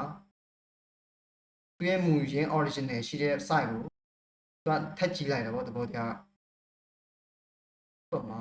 သူ့ကို0ဆိုတော့0ဆိုရင်သူကထက်ငယ်တာဒီလားတေးသေးလေးပဲပြောရပေါ်တော့မပေါ်တော့သူရဲ့ original က1ရှိတယ်ကွာဟိုကနော်သူ original က1မတွေ့လားဘာမှမဖြစ်ဘူးဘာထောက်ရင်ဘာမှမဖြစ်ဘူးဘာဖြစ်လို့သူ original 1လို့အဲ့ဆိုရင်သူရဲ့ origin ထက်ဟိုမှာ5ဆိုတာသူဒါဆိုရင်တစ်ဝက်ဒါဆိုရင်ကြီးသွားမယ်ကြီးပဲနားလည်မယ်နော်အဲ့ဒီဟာသုံးတာအဲ့ဆိုရင်သူ့ကိုအဲ့လောက်ထိမကြီးချင်ဘူးလောက်လောက်ပဲဆိုတော့ 0.7 လောက်ဒါတော့ကိုယ့်အကိုစိတ်ကြိုက်ချိန်ပေါ့ကွာနော်နားလည်မယ်နော်အဲ့ဒါသုံးလိုက်တာသူရဲ့ original က1ကွာ original က1အကယ်လို့1မဟုတ်ဘဲနဲ့ဒီနေရာမှာကိုတို့0ဆိုတာသူ0ဆိုရင် minus ဘက်သွားပြီအဲ့ဆိုရင်အနုတ်တဘောဆိုတာဆိုသူကအငယ်ဘက်သွားပြီတွေ့လားဒီမှာကြည့်တေးသေးပဲပေါ်တော့တယ်သိလားဥပမာဒီမှာကွာ 0.5 ဆိုတာ 0.57 ဆိုရင်ဒီမှာတွေ့လားနားလိုက်မယ်နော်သဘောတရားသူ original က1ကွာရလားကြောင်းနေပြီလား ကြောင်းပါ okay အဲ့ဆိုရင် တယ် ဟုတ်တယ်လားကြီးသွားရနော်ကျန်းကြီးလားကျန်းကြီးရောလည်းထပ်လျှော့ပါကြီးတယ်လို့တော့ခံ ရ စား ပါပြီ ကြီးတယ်ကျန်းကြီးတယ်လို့တော့ခံစားရတယ်အဲ့ဒါသူ့ကို file လောက် okay ထားလိုက်ပါတော့အဲ့ဒါကိုစိတ်ကြိုက်ပါကွာကိုစိတ်ကြိုက်ချင်နော်ဒါမဲ့ကိုတို့ UI designer လည်းရေးပါကြတယ် designer ထုတ်ပြီး design အတိုင်းတော့ကိုလိုက်ရေးရမှာပေါ့အဲ့ဆိုတော့ဒါဆိုရင်ဟိုဘာဖြစ်သွားပြီပေါ့ဒါဆိုရင်ဟိုဘာဖြစ်ရင်သူ့မှာဘာထပ်ထည့်မှာဆိုတော့သူ share ကထပ်ထည့်မှာနော်နောက်ကိုတို့ share ရေးလိုက်တယ်လို့ပဲဒါဆိုရင်sorry share ပေါက် share သူ့မှာy 0က0သူရဲ့ x a 0က2ပြည့်သူရဲ့ bra က20 okay သူ့ကိုမြင်တာအောင်အရောင်ထုတ်ပေးလိုက်မယ်အပြာအောင်ဆိုတော့မြင်တာအောင်နော်ဒီလိုလေးတွေ့လား bra သုံးလို့တလား bra သုံးလို့ဒီပေါ်နေတယ်တွေ့လားမှန်အကယ်လို့သူ့ကို bra မသုံးဘူးကွာ bra မသုံးဘူးဆိုတော့မတွေ့လားအောက်တစ်ခုပဲပေါ်တယ် x a 0ပဲ အခု โอเค ဟွာလေကိုပေါ့ခေါ်သုံးတာအရင် transform လို့ box share လို့နောက်ပြီးတော့ဒီ background ကလည်းအဲ့3မျိုးအတွက်ပဲခေါ်သုံးတာဒါမှမဟုတ်တခြားဘာတွေမထက်ထည့်ဒီဟိုပါရင်အောင် မဟုတ်အဲ့လိုမဟုတ်အဲ့သူဒီဟိုပါလေသဘောတရားဒီအဲမှာရေးတဲ့ကုတ်တွေကကြိုက်တာဒီထဲဟာတွေလည်းရေးလို့ရတယ်စိတ်ကြိုက်ရေးလို့ရတယ်နော်ဒီဟာတွေပဲရေးတာမဟုတ်ဘူးပါကိုတို့စိတ်ကြိုက်ရေးလို့ရတယ်ဥမာဟိုပါနော်ဒီကောင်ထောက်လိုက်ရင်ကိုတို့ဥမာကာလာပေါ့ဒီကိုဒါကာလာဖုန်းကာလာနော်ဖုန်းရဲ့ကာလာကိုကိုတို့အနီအောင်ချိန်လိုက်မယ်ဆိုအနီအောင်ပဲချိန်ပါနီအောင်ချိန်လိုက်မယ်ဆိုတော့မတွေ့လားကာလာချိန်ဝိုင်းတွေ့လားနားလည်ရနော် ဒီပါလေ တဘောကစိတ်ကြိုက်ရေးလို့ရတယ်အဲ့ဒီထဲမှာကိုတို့စိတ်ကြိုက်ရေးလို့ရနော်ဒီမှာအခုဆိုရင်ကိုကဘောက်ရှယ်လို့ကန်လိုက်ပြီပေါ့တဘောကအဲ့ဆိုရင်ခုနကကိုဘောက်ရှယ်လို့ကန်လိုက်ရင်နော်အဲ့ဆိုရင်ဒီမှာဘရာပါရေးမယ်ဆိုရင်သူကဟိုတာပါပါတယ်ပေါ့ဆိုရင်ဒီမှာဒါဆိုရင်ဒီမှာ share လို့တွေ့လား share လို့ပေါ်ရနော်တွေ့ရနော် share လို့ ဒီပါလေ okay ရှင်းလို့လဲပါပြီဆိုတော့ကိုကောင်းကိုဒီ design နဲ့နည်းနည်းပြောင်းမယ်အဲ့ဒီ design အတိုင်းမယူဘူးကွာမ design အချင်းနည်းနည်းအောက်ပါအဲ့ဆိုရင်သူ့ကိုဘူဒါကာလာပါချင်းလိုက်မယ်ရလားအဲ့ဆိုရင်ဒီမှာဘူဒါကပါပြီးသားကွာဘူဒါပါပြီးသားဆိုတော့သူ့ကိုဒီမှာဘူဒါပါပြီးသားနော်ဒီမှာတွေ့လားကေဘောက်ကွန်တိန်နာတွေကဒီမှာ DIM မှာဘူဒါပါပြီးသားဒါမဲ့သူ့ရဲ့ကာလာကိုချင်းမယ်ဆိုတော့သူ့ copy ထပ်ယူနော် over နော် over ထားလိုက်ရင်သူ့ရဲ့ကာလာကို blue ပြောင်းလိုက်မယ်blue အရင်ကြီးတော့မ blue ပေါ့ဒီအောင်လေးပြောင်းလိုက်မယ်သူ့ရဲ့ original ကဒီအောင်ပါမှာ over ထားလိုက်ရင်သူ့ရဲ့အကြောင်းကဒီအောင်ပြောင်းအောင်ပေါ့အဲဆိုရင်ထားလိုက်မယ်ဒီမှာတွေ့လားရမယ်နော်အဲ့ဒါရရင်တော့နားလေနော်ဒါ over ကစင်ပြေနော်အားလုံးစင်ပြေလား ဒီပါသည် okay အဲ့ဆိုတော့ခုနကကိုဒီမှာ copy ယူလိုက်တယ်ဟုတ်လားဒီကောင်ကိုပဲ copy လိုက်တယ်ဒီကြောင်ကိုဘို့လို့ပါလဲဆိုတော့ဒီ color ပဲ change တာပါအဲ့ဆိုတော့ကိုတို့နောက်ထပ်တစ်မျိုးပုံစံရေးလို့ရသေးတယ်ဒီလိုမျိုးတစ်ကြောင်လုံးထိုက်မရှိတော့မလဲကိုတို့ပါလဲဆိုတော့ဘာရေးလို့ရသေးလဲဆိုတော့တိလို့ရှိလားဘာပဲရေးလို့ရလေဘူဒါဒီဘူဒါ OR ဆိုပြီးတော့ဘူဒါ color ဆိုပြီးတော့အဲ့လိုတန်းရေးလဲရတယ်နော်သဘောတရားဒီ color ပဲ change မယ်ကွာသဘောတရားဒီမှာကျတော့သူ့ရဲ့ဟိုဒါတွေပါတယ်သူ့ရဲ့ type တွေ border type တွေပါတယ်ဒီမှာသူ့ရဲ့ color ပါတယ်ဒီမှာကျတော့ border color ဆိုပြီးတော့တခါလေးအော်တိုင်းပြီးတော့ရေးလိုက်သူ့ရဲ့ဘောကနားလဲတော့အဲ့ဒါကြတော့နားလဲလားအဲ့ဆိုရင်တဘောကဒီမှာဒီဘောက် container ကို DIM เนาะအဲ့ဒီဘောက်ကိုထောက်လိုက်ရင်ဒါလေး border color ဒါပြောင်းအောင်ပေါ့အပြပြောင်းအောင်သူ့ရဲ့ original ကဒီအောင်အဲ့ဆိုရင်တွေ့လားခုနအတိုင်းပဲဒါပေမဲ့ကိုတို့ချိန်လိုက်တာဒီမှာတစ်လုံးရေးလိုက်တော့ပေါ့ border color ဆိုတော့တခါလေးရေးလိုက်ရလားရမယ်နော်ဟိုဒီကောင်ဟိုဒါဖြည်းဖြည်းပဲပြောရဆိုတာဘာမဟုတ်ဒါတွေကနောက်ပိုင်းကျရင်ဒါတွေပဲပြန်လာအဲကြောင့်ဒါတွေနားလေနောက်ပိုင်းလာကောင်က easy ပြောသွားပြီအဲ့လိုမျိုးနားလေတော့ကိုခုပြောပြတဲ့ဟာတွေရလားအဆင်ပြေလား ဒီပါဒီ အဆင်ပြေရနော် ဒီဒါပါတတ် okay okay ဒါဆိုရင်ဒါလည်းရပြီဆိုတော့ဒါလည်းရပြီဒါရပြီဆိုရင်ဒီကောင်နော်ဒီကောင်ကဘယ်လိုလဲဆိုတော့ထောက်လိုက်ရင်ဒီ background color ဒီအောင်ပြောင်းတယ်ဒီအပေါ်ရောက်တယ်ပုံမှန်မလားကိုတို့ခုနလုပ်တဲ့ပုံစံလိုပဲဟုတ်တော့အဲဆိုရင်ဒီရဲ့ဟိုဒါရှိတဲ့နေရာကိုကိုတို့စဉ်းစားမယ်အဲဆိုရင်ဒီမှာ footer section ရှိတယ်ပြီးရင် footer container ရှိမယ်ဆိုရှင်ဒီကောင်က top ဖြစ်မယ်မှာ footer bottom ဖြစ်မယ်ဟုတ်လားမှတ်မိလားမှတ်မိပါတယ် okay အဲဆိုရင်ဒီမှာ footer top ရှိမယ် footer bottom ရှိမယ် footer bottom တွေ့လား footer bottom တဲ့ကဒီ ID ဟုတ်လား ID လားအေးလားဒီအဲ့တစ်ချက်ကိုလို့အရင်ရှာမို့အဲ့ဆိုရင် footer bottom သွားမယ်footer bottom URL I အဲ့ဆိုရင်ဒီကောင်ပေါ့နော်အဲ့ဆိုတော့ဘောကအခုကဒီကောင်ကိုဒီမှာ A နော် A ဆိုတာဒီကောင်ပေါ့ညာရင်တစ်လုံး sorry ညာရင်တစ်လုံးအဲ့ဆိုရင်ဒီ footer URL I က A ကို over လုပ်မယ်ဆိုရင်ပေါ့အဲ့ဆိုရင်ဒါကိုပြန်ခေါ်မယ်လို့ရှိရင် over ပေါ့ over ဒီဥမာ background color ချင်းမယ်ဆိုတော့ background color ပေါ့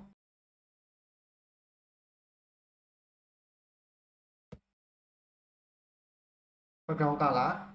ကြည့်အောင်ဆိုတော့ okay nice အဲ့ဆိုရင်ဒီမှာကြည့်မယ်တွေ့လားရလားအဆင်ပြေလား ပါသည် ခုနအတိုင်းပဲပါခုနဒီအပေါ်က concept ပါပဲ primary button ကိုဟိုဒါလုပ်ရင် over ခေါ်သုံးလိုက်ရုံပဲဟိုတရားဒီကောင်လည်းအဲ့လိုပဲဒီအခုဆိုရင်ဒီ button ပေါ့ဒီ button ဆိုရင်ဒါဟုတ်လားဒါဆိုတော့ဒါရှိနေတယ်လားမှကိုတို့ကပါလဲဆိုတော့ class name တစ်ခုဒီ app ဒီ a tag ကိုတို့ class name တစ်ခုပြီးတော့လောက်အောင်ပေါ့မှန်ဒါမဲ့ကိုက test ကိုပေါ်ပြီးတော့သုံးလာတယ်ကွာရှုံမှာဆိုလို့ပါအဲ့လိုရှုံမှာဆို class name အရင်များတယ်ရှုံမှာဆိုဟိုဒီဒါမဲ့ tag နဲ့ပဲခေါ်လိုက်ရော ဆိုရင်ဒီ test ကို over ပေါ့ဆိုရင်ဒီအရောင်ပေါ်မယ်အဲဆိုရင်အဲ့ဒီအရောင်ပေါ်မယ်ပြီးလို့ရှိရင်ကိုတို့ဒီထောက်လိုက်ရင်ဒီ background color ဒါပြောင်းပြီးလို့ရှိရင်ဒီသူ့ရဲ့ color ဒီ icon color เนาะ icon color ကိုကိုတို့အဖြူအောင်ပြောင်းလိုက်မယ်เนาะ icon color ကိုကိုတို့ပြီးတော့ဖြူအောင်ပြောင်းဆိုတော့မှာ color white ပေါ့ဒီလား color white okay အဲဆိုရင်ဒါချက်ရှုလိုက်မယ်တွေ့လား icon color ဖြူအောင်ပြောင်းလိုက်အဲ့ဒါ hover ထဲမှာကိုတို့ဒီခုနကကိုတို့သုံးနေကြ transform လို့ background color လို့ပဲမဟုတ်ဘူးကွာကိုတို့စိတ်ကြိုက်ချိန်လို့ရတယ်เนาะနားလည်မယ်เนาะအဲဆိုရင် နားလည်ပါမယ် ဒီမှာကျတော့သူကအပေါ်နဲ့ရွှေ့ရနော်ပေါ်နဲ့ရွှေ့ရကိုလည်းတိတ်မကြိုက်ဘူးလေထားလိုက်ပါတော့ပေါ်ရွှေ့တာပဲတောင်းလိုက်ခုနကဒီမှာကျတော့ဟုတ်လားတောင်းလိုက်တယ်ဒီမှာကျတော့ဒီမှာကြည့်ဒီဘက်မှာကျတော့သူကပါ smooth ဖြစ်တယ်လားဒီ smooth ဖြစ်တဲ့ကိစ္စကိုခဏကြာရင်နောက်မှမဟုတ်ရင်လည်းကိုခဏကြာပြမှာအဲ့ smooth ဖြစ်တဲ့ကိစ္စဒီသူ့မှာသလုံးထည့်ရမယ် smooth ဖြစ်တယ်ဆိုတာသူကslow motion နဲ့သွား motion နဲ့သွားတာပါဒီဘောကမှာဆိုလဲအဲ့လိုပဲတွေ့လား motion နဲ့ပဲသွားတာအကိုတို့ဒီမှာကျတော့ဒုံနဲ့သွားတာပါလားမှာလဲအဲ့လိုပဲသူထားရပါတော့အဲ့ဆိုရင်မှာ background color ချင်းလိုက်ရယ်ဒီ icon color ချင်းလိုက်ရယ်ပြီးရင်သူ့ကိုအပေါ်နဲ့ပြင်မှာပေါ့ပြင်မှာဆိုတော့ဘယ်လိုလဲဆိုတော့ transform translate y ပေါ့ရှယ်လို့ရပါတယ်ပေါ့ရှယ်လို့ထည့်နော်ရှယ်လို့ထည့် okay ဒါဆိုရင် translate y မလုပ်တဲ့နေရာနဲ့နေရာရှိအဲဆိုရင်သူ့ရဲ့ဒီမှာကိုထည့်ရတော့ e tab ဖြစ်လို့ဒီကောင် e tab ဖြစ်လို့ကိုထည့်ရတော့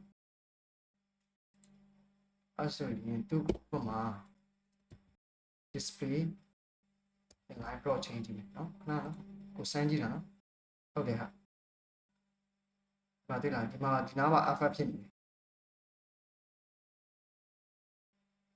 ဒီမှာလည်း e tab ဒီကောင်လည်း e tab ပါခဏထားလိုက်အဲ့ဒီကောင်အဲ့ဒီကိစ္စထားခဏထားလိုက်တော့မဟုတ်တော့ဆို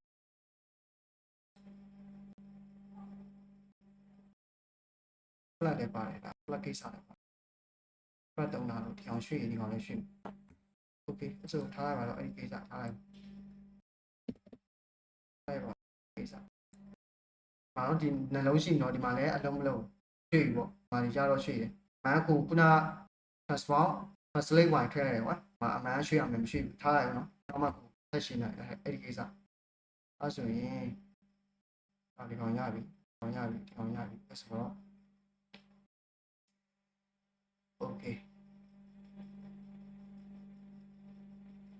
okay ရပြီဟုတ်စေရပြီဆိုတော့နောက်ဟိုပါဆိုပေါက်ရှယ်လို့ထည့်လိုက်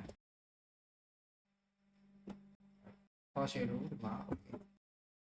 နောက်ပေါ်ဟာ okay nice ရမယ်နော်ကိုခုဒီမှာထည့်လိုက်တာ transform လို့ဟိုလာတော့ထည့်လိုက်တာရမယ်နော်ကိုတို့ဒီနေရေးတဲ့ဒီဟိုလာပေါက်ရှယ်လို့တုံးလိုက်ရယ်ဟိုပါထောက်တာရမယ်နော်ကိုတို့နောက်ပိုင်းဒါတောက်လျှောက်တုံးပါပါတောက်လျှောက်တုံးတော့အခုဒီညကိုပြောပြတဲ့ဟာကိုရပြီဆိုရင်နောက်ပိုင်းကိုတို့တုံးတဲ့ဟာကိုပြင်ပြန်ပဲရေးလို့ရတယ်ပြီးရင်ကိုတို့ညာပဲ copy နောက်ပေးထည့်ရင်လည်းကိုတို့ copy ထပ်ရေးရတယ်ထပ်ယူလိုက်ရုံပဲ copy တစ်ချက်သွားချင်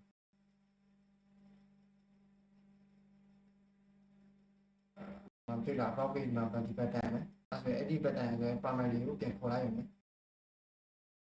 ဒီမှာလည်းအဲ့လိုပဲတွေ့လားဆိုရင် cat ရေးလိုက်ရုံပဲပြီးရင် cat ကိုရေးပြီးတော့ over ဆိုရဲအဲ့ဒီခုန concept ပဲဟုတ်တယ်မလားကြားမယ်ပေါ့ ပါတယ် လည်းအဲ့လိုပဲဟာလဲ concept ဟုတ်ပါ အဲ့ဆိုရင်ကိုတို့ခုန home page ဒီဟာတွေအကုန်လုံးနားလည်ပြီဆိုတော့နောက်ရေးမပြည့်ပြအဲ့ဒီဟာတွေပြန်လာဟိုကနော်အဲ့ဆိုတော့ကိုဟိုလား kit down ထားတယ်နော်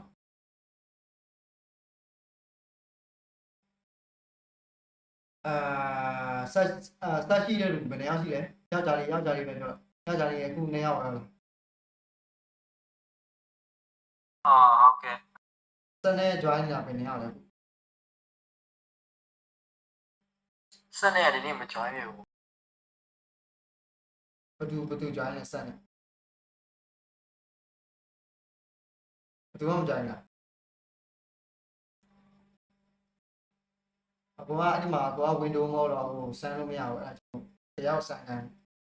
ပြီးတော့ခါလေးလောက်ခိုင်းပါအဲ့ဆိုတော့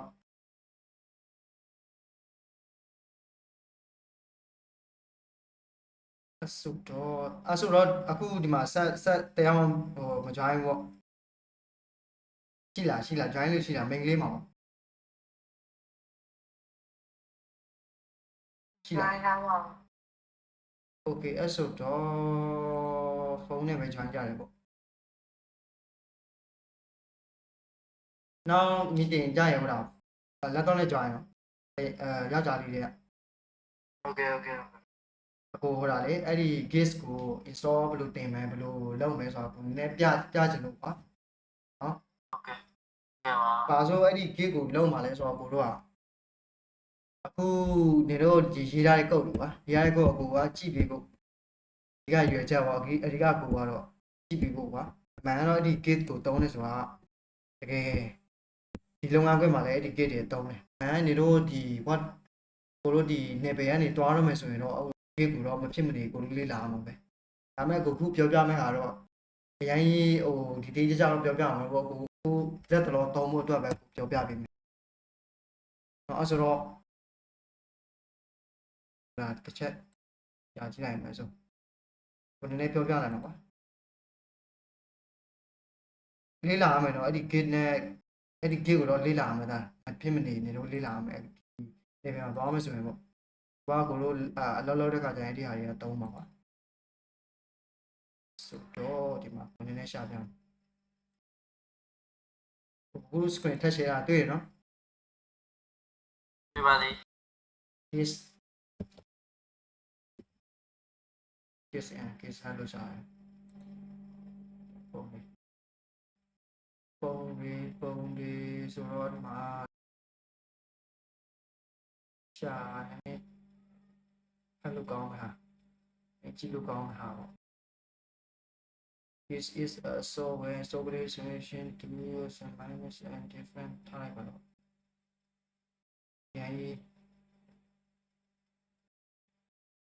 ยังจีงอ่ะโปรโมตัววะยังจีมตัววูแล้วตลอดต้องตัวไปဆိုอินโทรလောက်ပဲပေါ့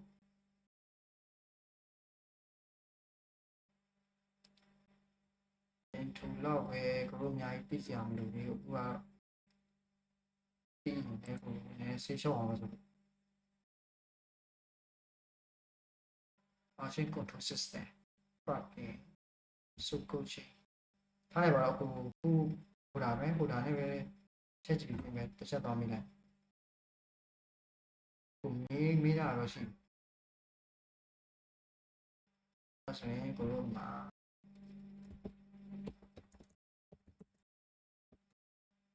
တူဝေးလိုက်တော့မပြောင်းဒီမီဒီတော့ this engage has a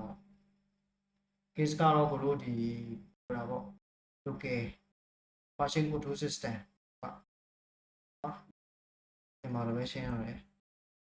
အဲ့ဆိုတော့သူကပါ git ကိုတို့ခုသုံးမဲ့ကောင်က git နဲ့ github ပါ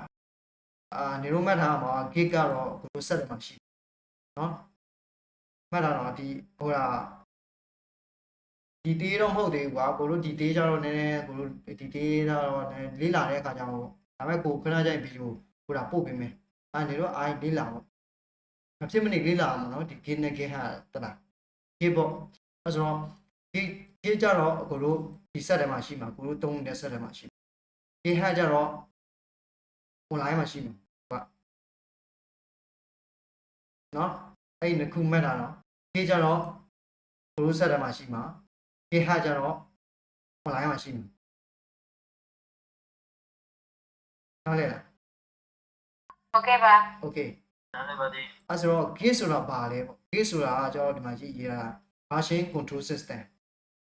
version control system ဆိုတဲ့သဘောတရားဒီအနာဒီအားစာတွေမဖတ်ချင်နှက်တာဟိုအခုပြောမှာပါ version control system ဆိုတဲ့သဘောတရားကဘို့ဥမာဒီနေ့အခုတို့ဒီနေ့က home page ရေးလိုက်ရဆိုတော့ဒီနော်ဒီနေ့ home page ရေးလိုက်တယ်နေ့ပြန်ဘို့ about page ရေးတယ်အဲ့ဆိုရင် home page ရေးတယ်အဲ့ဒါဆိုရင် version တစ်ခုနော် version 1ပေါ့ home page ရေးလိုက်တာ version 1နော်မနေ့ပြန်ရောက်တော့ဘို့ about page ရေးတယ်အဲ့ဆိုရင်သူက version 2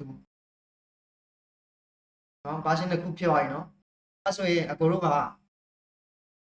version 1 version 2ရေးလိုက်တယ်ကွာအဲ့ဆိုရင်အကိုတို့ version 2ကတကူ error ဖြစ်နေတယ်ပေါ့အဲ့ဆိုရင်အကိုတို့ version 1ကိုပြင်သွားလို့ရတယ် version 2ကိုမသုံးတော့ဘူးပေါ့နော် version 2ကိုမသုံးတော့ version 1ကိုပဲသုံးအဲ့ဆိုရင်အကိုတို့အဲ့ဒီ version 2ကိုအကိုတို့ fit လုပ်လိုက်ပြင်လိုက်တယ်ပေါ့ပြင်လိုက်တယ်ဆိုတော့နောက်နေ့ရောက်တော့အကိုတို့အဲ့ဒီ version 2ကိုပြင်သုံးမယ်အဲ့ဆိုရင် version 2ကိုပြင်ပြောင်းအဲ့ဆိုရင်ပြောင်းဖို့အတွက် manage ဒါသဘောတရားဒါပေါ့ version control system အဲ့ဒါကိုပြောတာနေတော့အခုဥမာ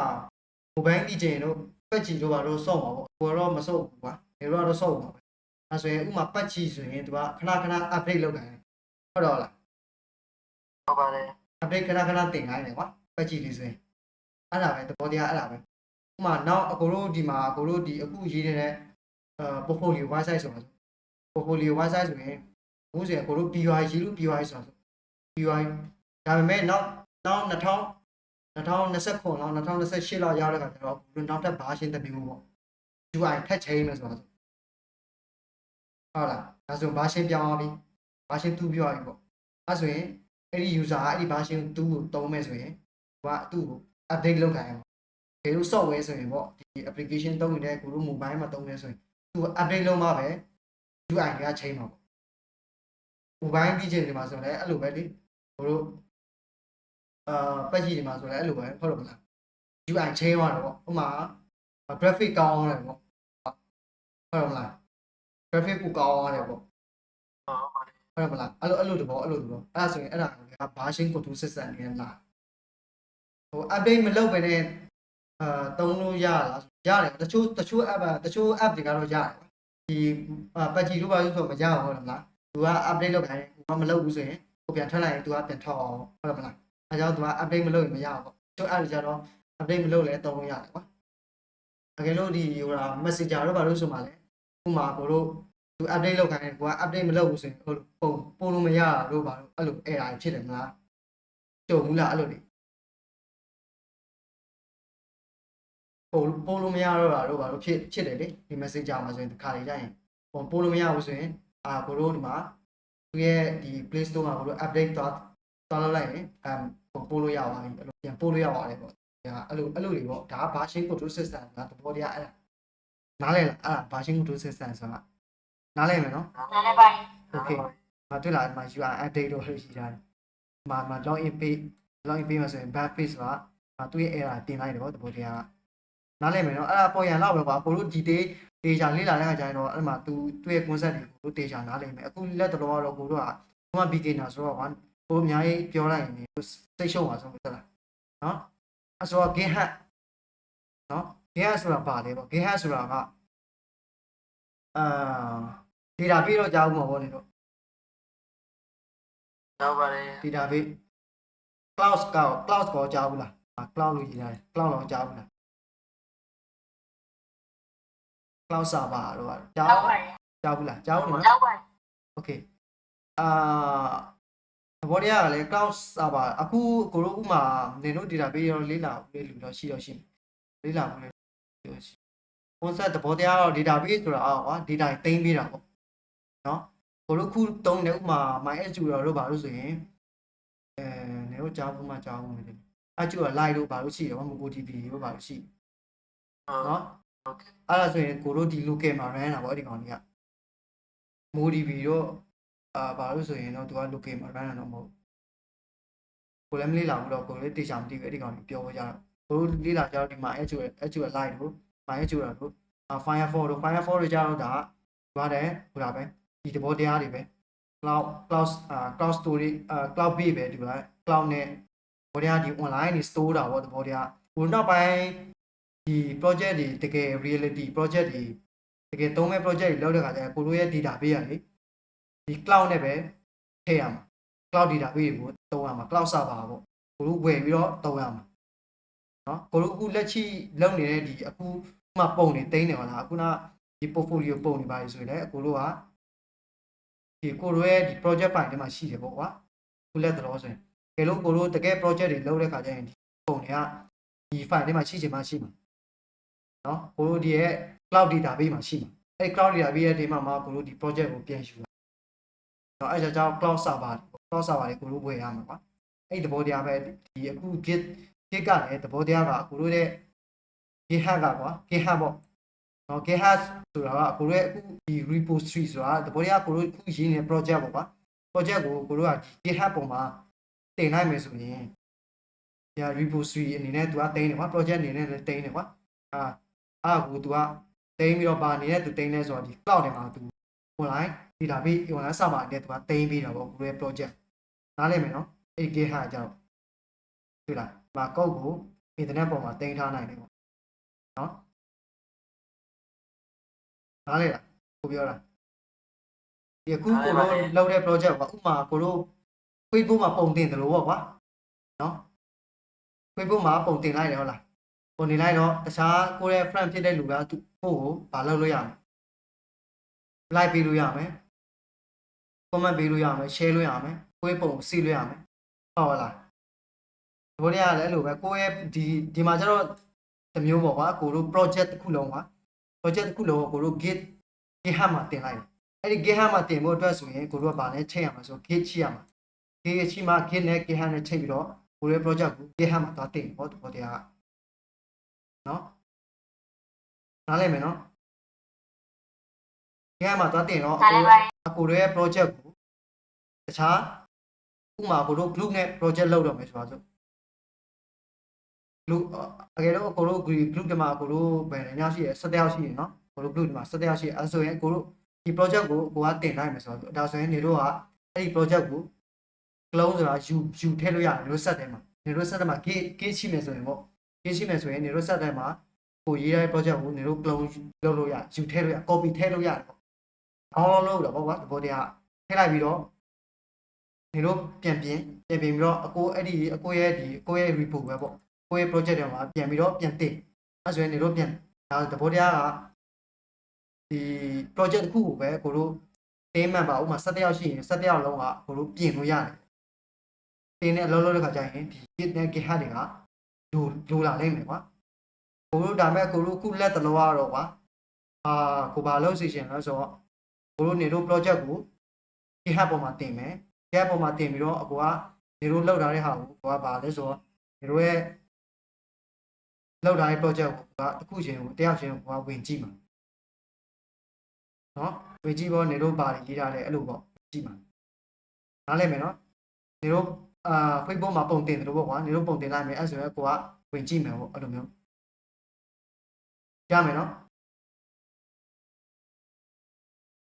အဲ့ဆိုတော့ကိုတို့ဒီမှာ GitHub သုံးလို့မယ်ဆိုတော့ဘာတွေလိုမှာလဲဆိုတော့ကိုတို့ laptop မှာဆိုရင်ကိုတို့ခုနကကို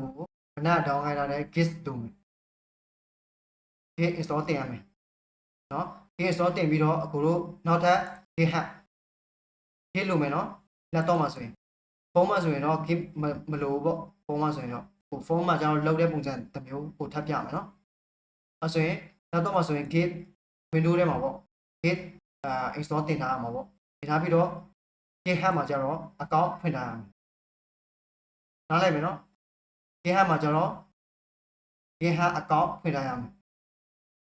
GitHub account ဘယ်လိုဖွင့်လဲခဏကြာကိုပြမှာကွာ GitHub account ဖွင့်ထားရမယ်ဖုန်းမှာလည်းဖွင့်လို့ရတယ်ကွာ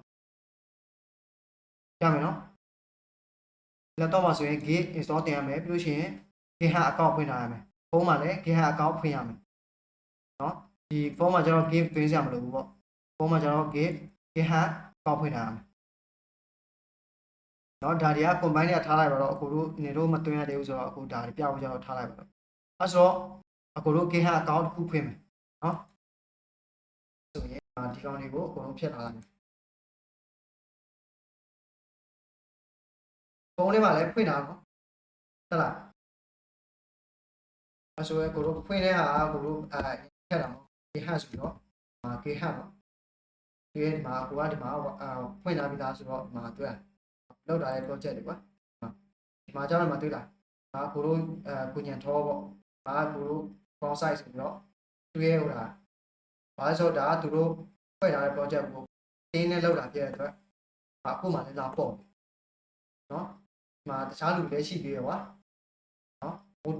ထားလို့ပါလို့ဆိုရင်လည်းအဲ့မှာကိုလာပေါ့နေတယ်ဒီ project ပေါ့ဒီ project ကလာပေါ့နေအဲ့ဆိုရင်ဒီမှာကိုတို့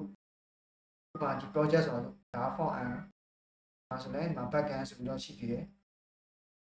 ဒီမှာ project booking mission email ဆိုတော့မှာကိုဖွင့်လိုက်မယ်ဆိုတော့အဲ့ဆိုရင်ကုတ်တွေ့လား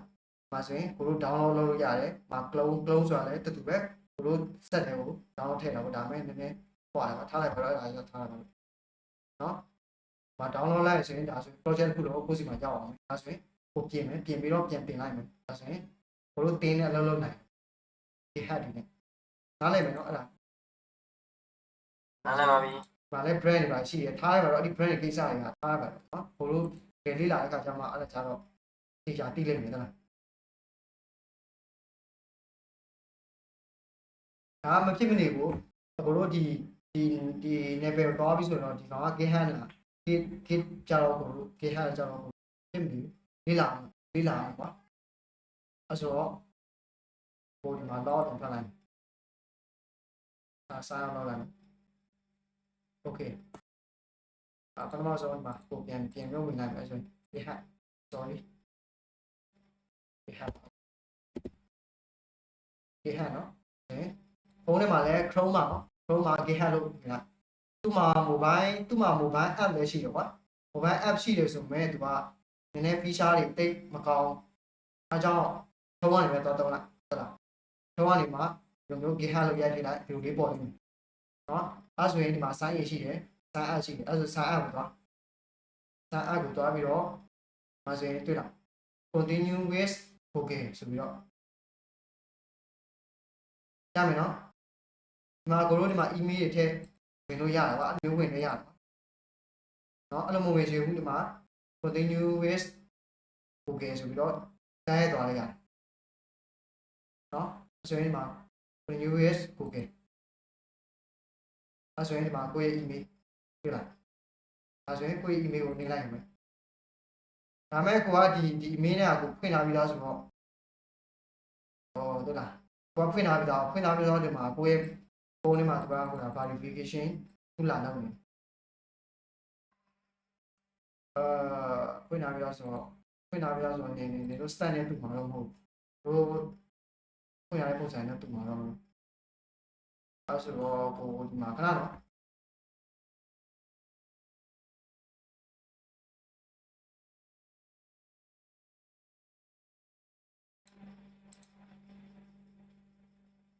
အဲ့ဒီကကိုဖွင့်ထားပြီးသားဒီကောင်လည်းကိုဖွင့်ထားတယ်ဒီကောင်လည်းကိုဖွင့်ထားပြီးသား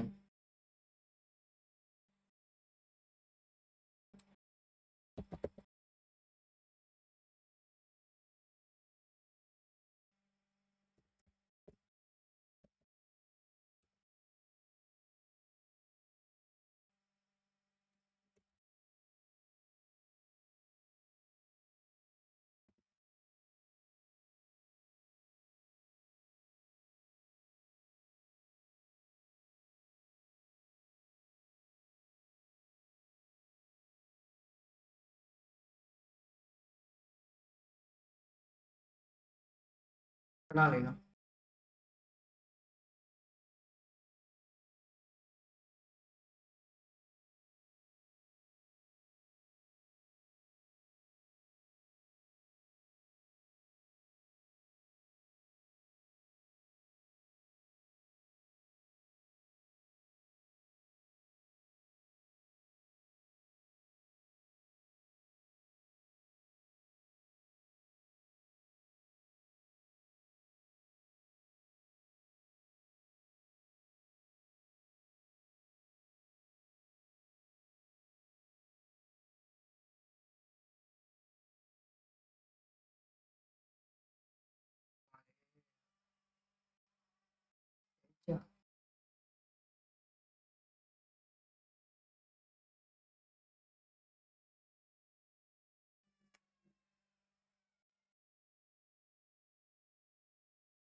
အားလိုက်ပါတော့အဲ့ဒါနေတော့အကောင့်တော့ဖွင့်တက်မယ်ထင်တာပဲနော်အဲ့ဒါကိုဒီမှာခုနဖွင့်ပြသလိုကွာဘာမှမခက်ဘူးအကောင့်ဖွင့်တာအကောင့်အဲ့မှာ GitHub အကောင့်ဖွင့်ကြည့်လိုက်သလားဖွင့်လို့မရရင်ကိုတစ်ချက်လာပြောလိုက်နောက်ကိုဖွင့်လိုက်တယ်လို့ပဲအဲ့မှာကိုယ့်ကို email နဲ့ဝင်လည်းရတယ်ကွာဒါမှမဟုတ်Google နဲ့တန်းဝင်လည်းရတယ်လုပ်လို့ရမယ်နော်လုပ်လို့ရလား好啊，不如什么sign app，sign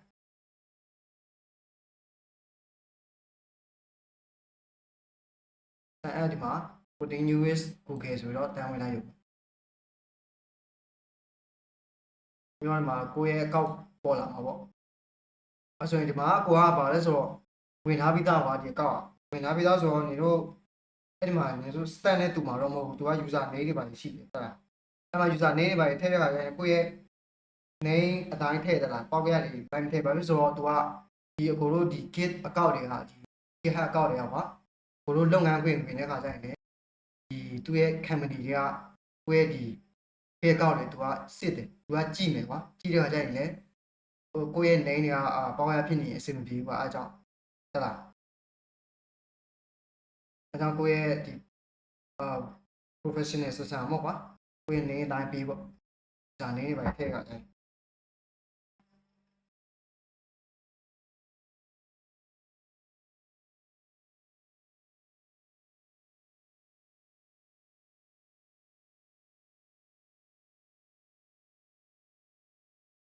ဒီလားကိုကဒီမှာဖွင့်ထားပြီးသားကွာဖွင့်ထားပြီးသားဆိုတော့ဒီမှာတန်းဝင်တယ်အမှဆိုနေတော့ဒီမှာ user name ထည့်ရလို့ပါလို့ထည့်ရလိမ့်မယ်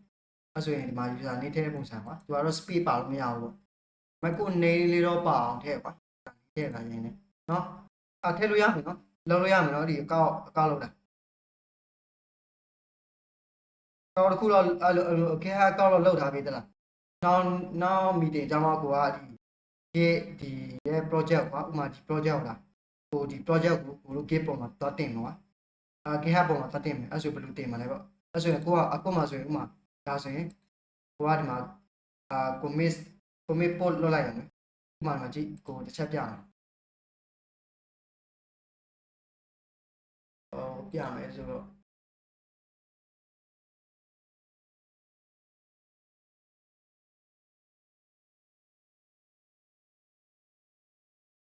အားလုံးမရပါဒီကောင်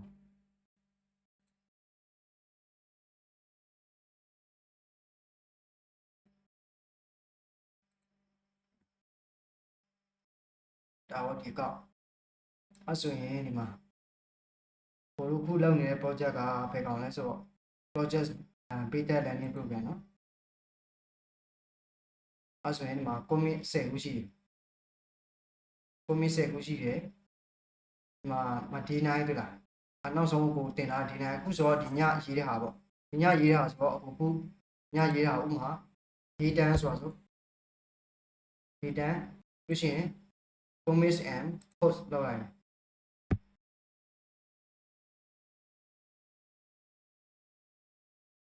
တွေ့လားတင်နေတွေ့လား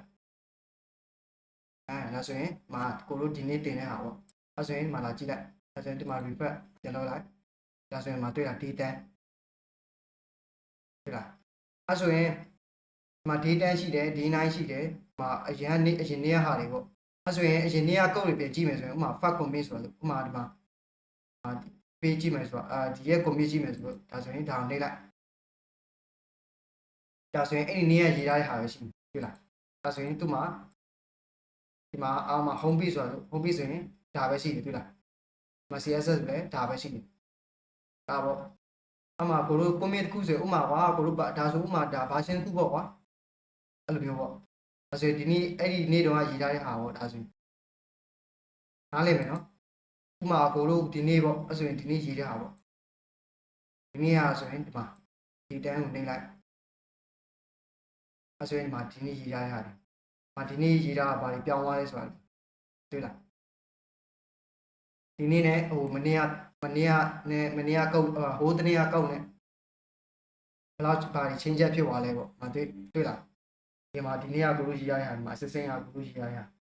ဒီနေ့ထပ်ပြီးတော့ရေးထားတဲ့ဟာတွေပေါ့တွေ့လားအဲ့ဆိုရင်ဒါတွေရေးရတယ်ပေါ့ဒါတွေရေးရတယ်ပေါ့အဲ့ဒါပဲ ထားလိုက်ပါဒါလေးမသိလည်းရပါတယ်ကိုတို့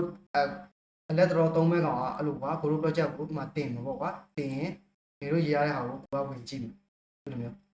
ရမယ်နော်အဲ့ဒါကြတော့အဲ့လိုမျိုးလုပ်တဲ့ဟာကြတော့ကိုတို့နောက်နေ့မှာပဲလုပ်မှာအခုကတော့ဒါတွေဘာတွေလုပ်မှာလဲဆိုတော့ကိုနည်းနည်းပြင်ပေါ်ရန်လေးကိုနည်းပြင်ပြလာတာပေါ့စက်ကဟိုဒါစက်ကလည်းဒီအကူကဒီမှာဟိုဒါ OS ဖြစ်နေတာဟိုဒါ Jumanji OS ဖြစ်နေတာ Windows မဟုတ်ဘူးကွာနေတို့တုံးညာ Windows ဆိုတော့ Windows နဲ့ဆမ်းမှပဲရအဲကြောင့်တရားလောက်ခိုင်းပေါ့ကွာနောက် meeting ကြိုက်အဲ့ဒီမှာဆက်ရှိတဲ့တရားလောက်ပေါ့ပြီးရင်ဖုန်းနဲ့လည်းတရားလောက်ဆမ်းရမယ်တလားရမယ်နော်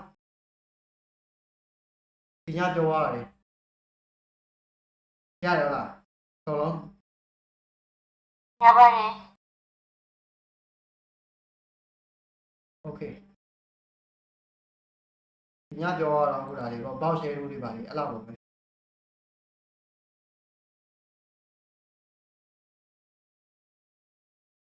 နောက်မီတင်အခုကြာရင်အဲ့ဒါကိုဒီပုံမှာ project ဘယ်လိုတင်မှာလဲဆိုတော့လုပ်မှာကွာရရင်ခဲ့တယ်လို့မဟုတ်ဘူးကွာဟုတ်လားခေကိုတို့နေတို့ project ကိုဒီပုံမှာတင်အဲ့ဒါပဲနေတို့ကုလက်တော်ခေကိုတုံးလို့ဆိုအဲ့လောက်တင်ရပြီနေတို့ရဲ့ project ကိုခေပုံမှာတင်မယ်အဲ့ဒါပဲနော်တရား share ပြီးတော့ဟို project တင်းနဲ့လောက်တာတော့အဲကြောင့်ခဏထားပါအဲကြောင့်နေတို့ဒီခေကိုတေချာလေးလာပြီးမှအဲ့ဒါကျတော့လောက်တာစီအဲကြောင့်ဟိုဒီမှာတစ်ချက်ပြောပြရမှာပါလဲဆိုတော့နေတို့အမှခေကိုမဖြစ်မနေလေးလာရမယ်လေးလာရမယ်ဆိုတော့ပင်နေကနေပြီးသွားလေးလာလို့ရတယ်ဆိုတော့နေတို့အကယ်လို့တင်တန်းတွေပါတက်မယ်ဆိုရင်တော့တင်တန်းမှာခေတွေပါတင်မှာပါဒါပေမဲ့အခုလက်တော်တင်တန်းတွေမတက်ဘူးဆိုရင်ပေါ့ပြီးလေးလာလို့ရတဲ့ course တွေရှိတယ်ဘယ် course လဲဆိုတော့ကိုပြမယ်နော် creative coder ဆိုတာရှိတယ်နော် creative coder website creative coder မြန်မာဆိုတာရှိတယ်ဒီမှာကျတော့သူက VPN လို့ပဲတင် VPN နဲ့ဝင်ပြီးတော့အခု VPN လို့တိုင်းကောင်းနေ့လေအခုဝင်ဆိုင်ရဝင်လို့မရဘူးတွေ့ရတာဒီရတဲ့ website ပေါ့တို့လောက်တာတဲ့ဒီထဲမှာပါဆို code တွေရှိတယ်တလားဒီကိုတို့ဒီ web development ဘိုင်း backend တွေပါတယ် frontend တွေ UI UX တွေပါမယ်ဒီထဲမှာလေအဆိုဒီမှာ code ကိုတော့လိုက်မဆိုရင်ကိုတို့မှာပါလေးလာချင် JavaScript လား Python လား Vue လား React လား Node.js လားအဲရှိအဲဆိုတော့ကိုတို့မှာအခုကတော့ဥမာ case ဆိုတာဒါဆိုရင်မှာ course နှစ်ခုရှိတယ် basic ရယ် intermediate ရယ်ကိုတို့ဖတ်ထားရတော့ကိုတို့ basic ကိုလည်းရှင်လေးလာအောင်အဲဆိုရင်မှာ basic ကိုနဲ့လိုက်အောင်မှာ0 fee တလား free code နော်သူရဲ့ဟိုဒါမှာလည်းရှိတယ်တလား YouTube မှာသွားပြီးတော့တွားကြည့်လိုက်ရတယ် creative coder ဆိုပြီးတော့ရေးလိုက် YouTube မှာလေသူရဲ့ free တွေက YouTube မှာလည်းတင်ထားတယ်ဟုတ်လားတက်တာမှာဆိုရင်မှာခုရှိတယ် video မှာလည်းခုရှိတယ်အဲ့ဒီညာထားလိုက်ပါအဲ့ဆိုရင်မှာ basic ကိုကြည့်မယ်ကြတော့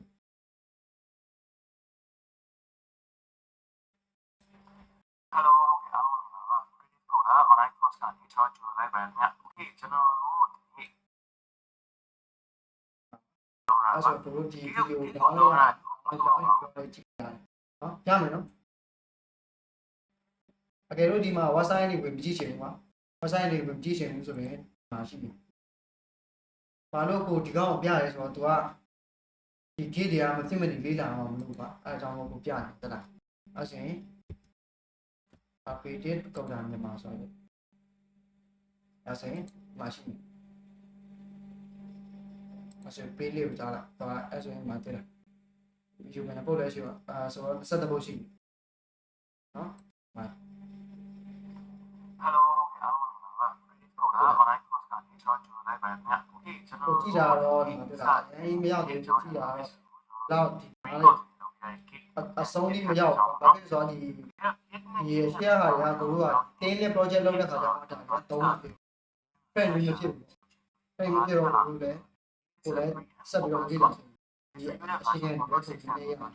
နော်ဒါတွေ စာကြောင်းကြီးကိုရုပ်ပြပြီးတာတယောက်အနေနဲ့ဒါကြီးကိုဖတ်လိုက်တော့ဒါ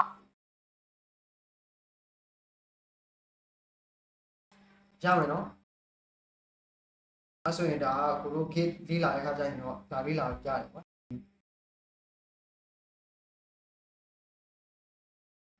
ီမှာ Python လေးလာချင်လည်းရတယ်လား Python တို့ basic ပေါ့ basic ပဲရတယ်နော်ဒီမှာဆိုရင်နေတော့နောက်ဒီဆိုင်ကြောင့်ကိုတို့နေတော့ဒါ JavaScript လေးလာမှာဒါလည်း JavaScript တင်ထားရတယ်နော်အဲဆိုရင် JavaScript လေးလာချင်လည်းဒီမှာလာလေးလာလို့ရတယ်အဓိကကိုတို့ဆက်စာတွေအားကောင်းလို့ဆိုတာကိုဆက်စာတွေများလို့လို့နော်အခုပြောရမလားအခုဆိုရင်နေတို့ဥမာဗီဒီယိုတွေကွာဥမာ record တွေကြည့်နေဥမာအခုကိုတို့လောက်လာတဲ့အားဆိုရင်2နာရီလောက်ရှိတယ်အဲ့နေတို့များမလို့ထင်နေတယ်နော်ကိုတို့ဟိုစစဟိုကြီးလာလေးလာတော့စစတော့မဟုတ်ဘူးပေါ့ကိုတို့လေးလာတော့ဒီစကန်ပြားတော့အသက်ပြားတော့အလောက်လို့ဆိုရင်ဥမာဒီ2နာရီဗီဒီယိုဆိုတာအနည်းဆုံးတစ်ရက်ကို4ဘုတ်လောက်ကို4ဘုတ်ဆိုပေနာရောက်ရှိ7နာရီလောက်ရှိမှာအခုကြည့်တယ်ကွာအများသောအားဖြင့်ဒီညဘက်ကြီးကြည့်တာပေါ့ညဘက်ဆိုတော့အဲ့ခါကျပေးမှာလို့ဘာလို့ဖြစ်နေလို့လည်းအခုကတော့အစဆိုတော့ရင်းနေတယ်အခုတို့လည်းအဲ့လိုပါပဲအစကတော့မကြည့်နိုင်ဘူးနောက်ပိုင်းကျရင်ကြည့်နိုင်နည်းနည်းအစတစ်ချက်တော့နည်းနည်းတော့မလားပေါ့ပြီးခံလိုက်ပေါ့နော်အဆိုတော့ဒါကကိုတို့ git ကတော့ပြင်မနေလေးလာမယ်တင်ပါပါအကြောင်းရတယ်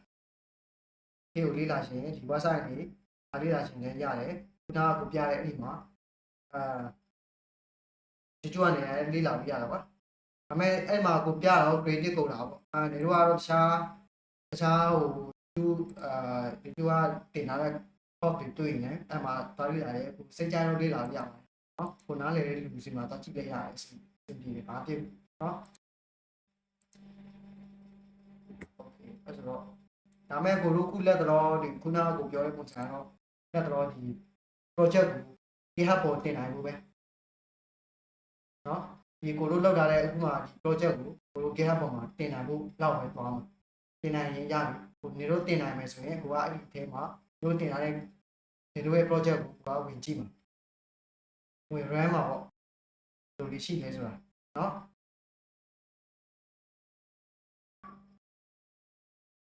โอเคအဲ့ဆိုတော့ဒီညတော့လောက်ပဲပေါ့ရမယ်နော်အားလုံးစင်ပြေတယ်နော်အခုဒီခုနညကိုတို့တင်သွားတဲ့ဟာတွေလေစင်ပြေတယ်ဟုတ်လား ဒီပါဒီရပါဒီ အငိုင်းရကြပြီလား နားပါ โอเคအဲ့ဆိုတော့ဒီညတော့ဒီလောက်ပဲပေါ့ ကျန်ပါ အဲ့ဆိုအားလုံး good night နားပါ ခဏ ကျေးဇူးတင်ပါ ကျေးဇူးတင်ပါတယ်ကို okay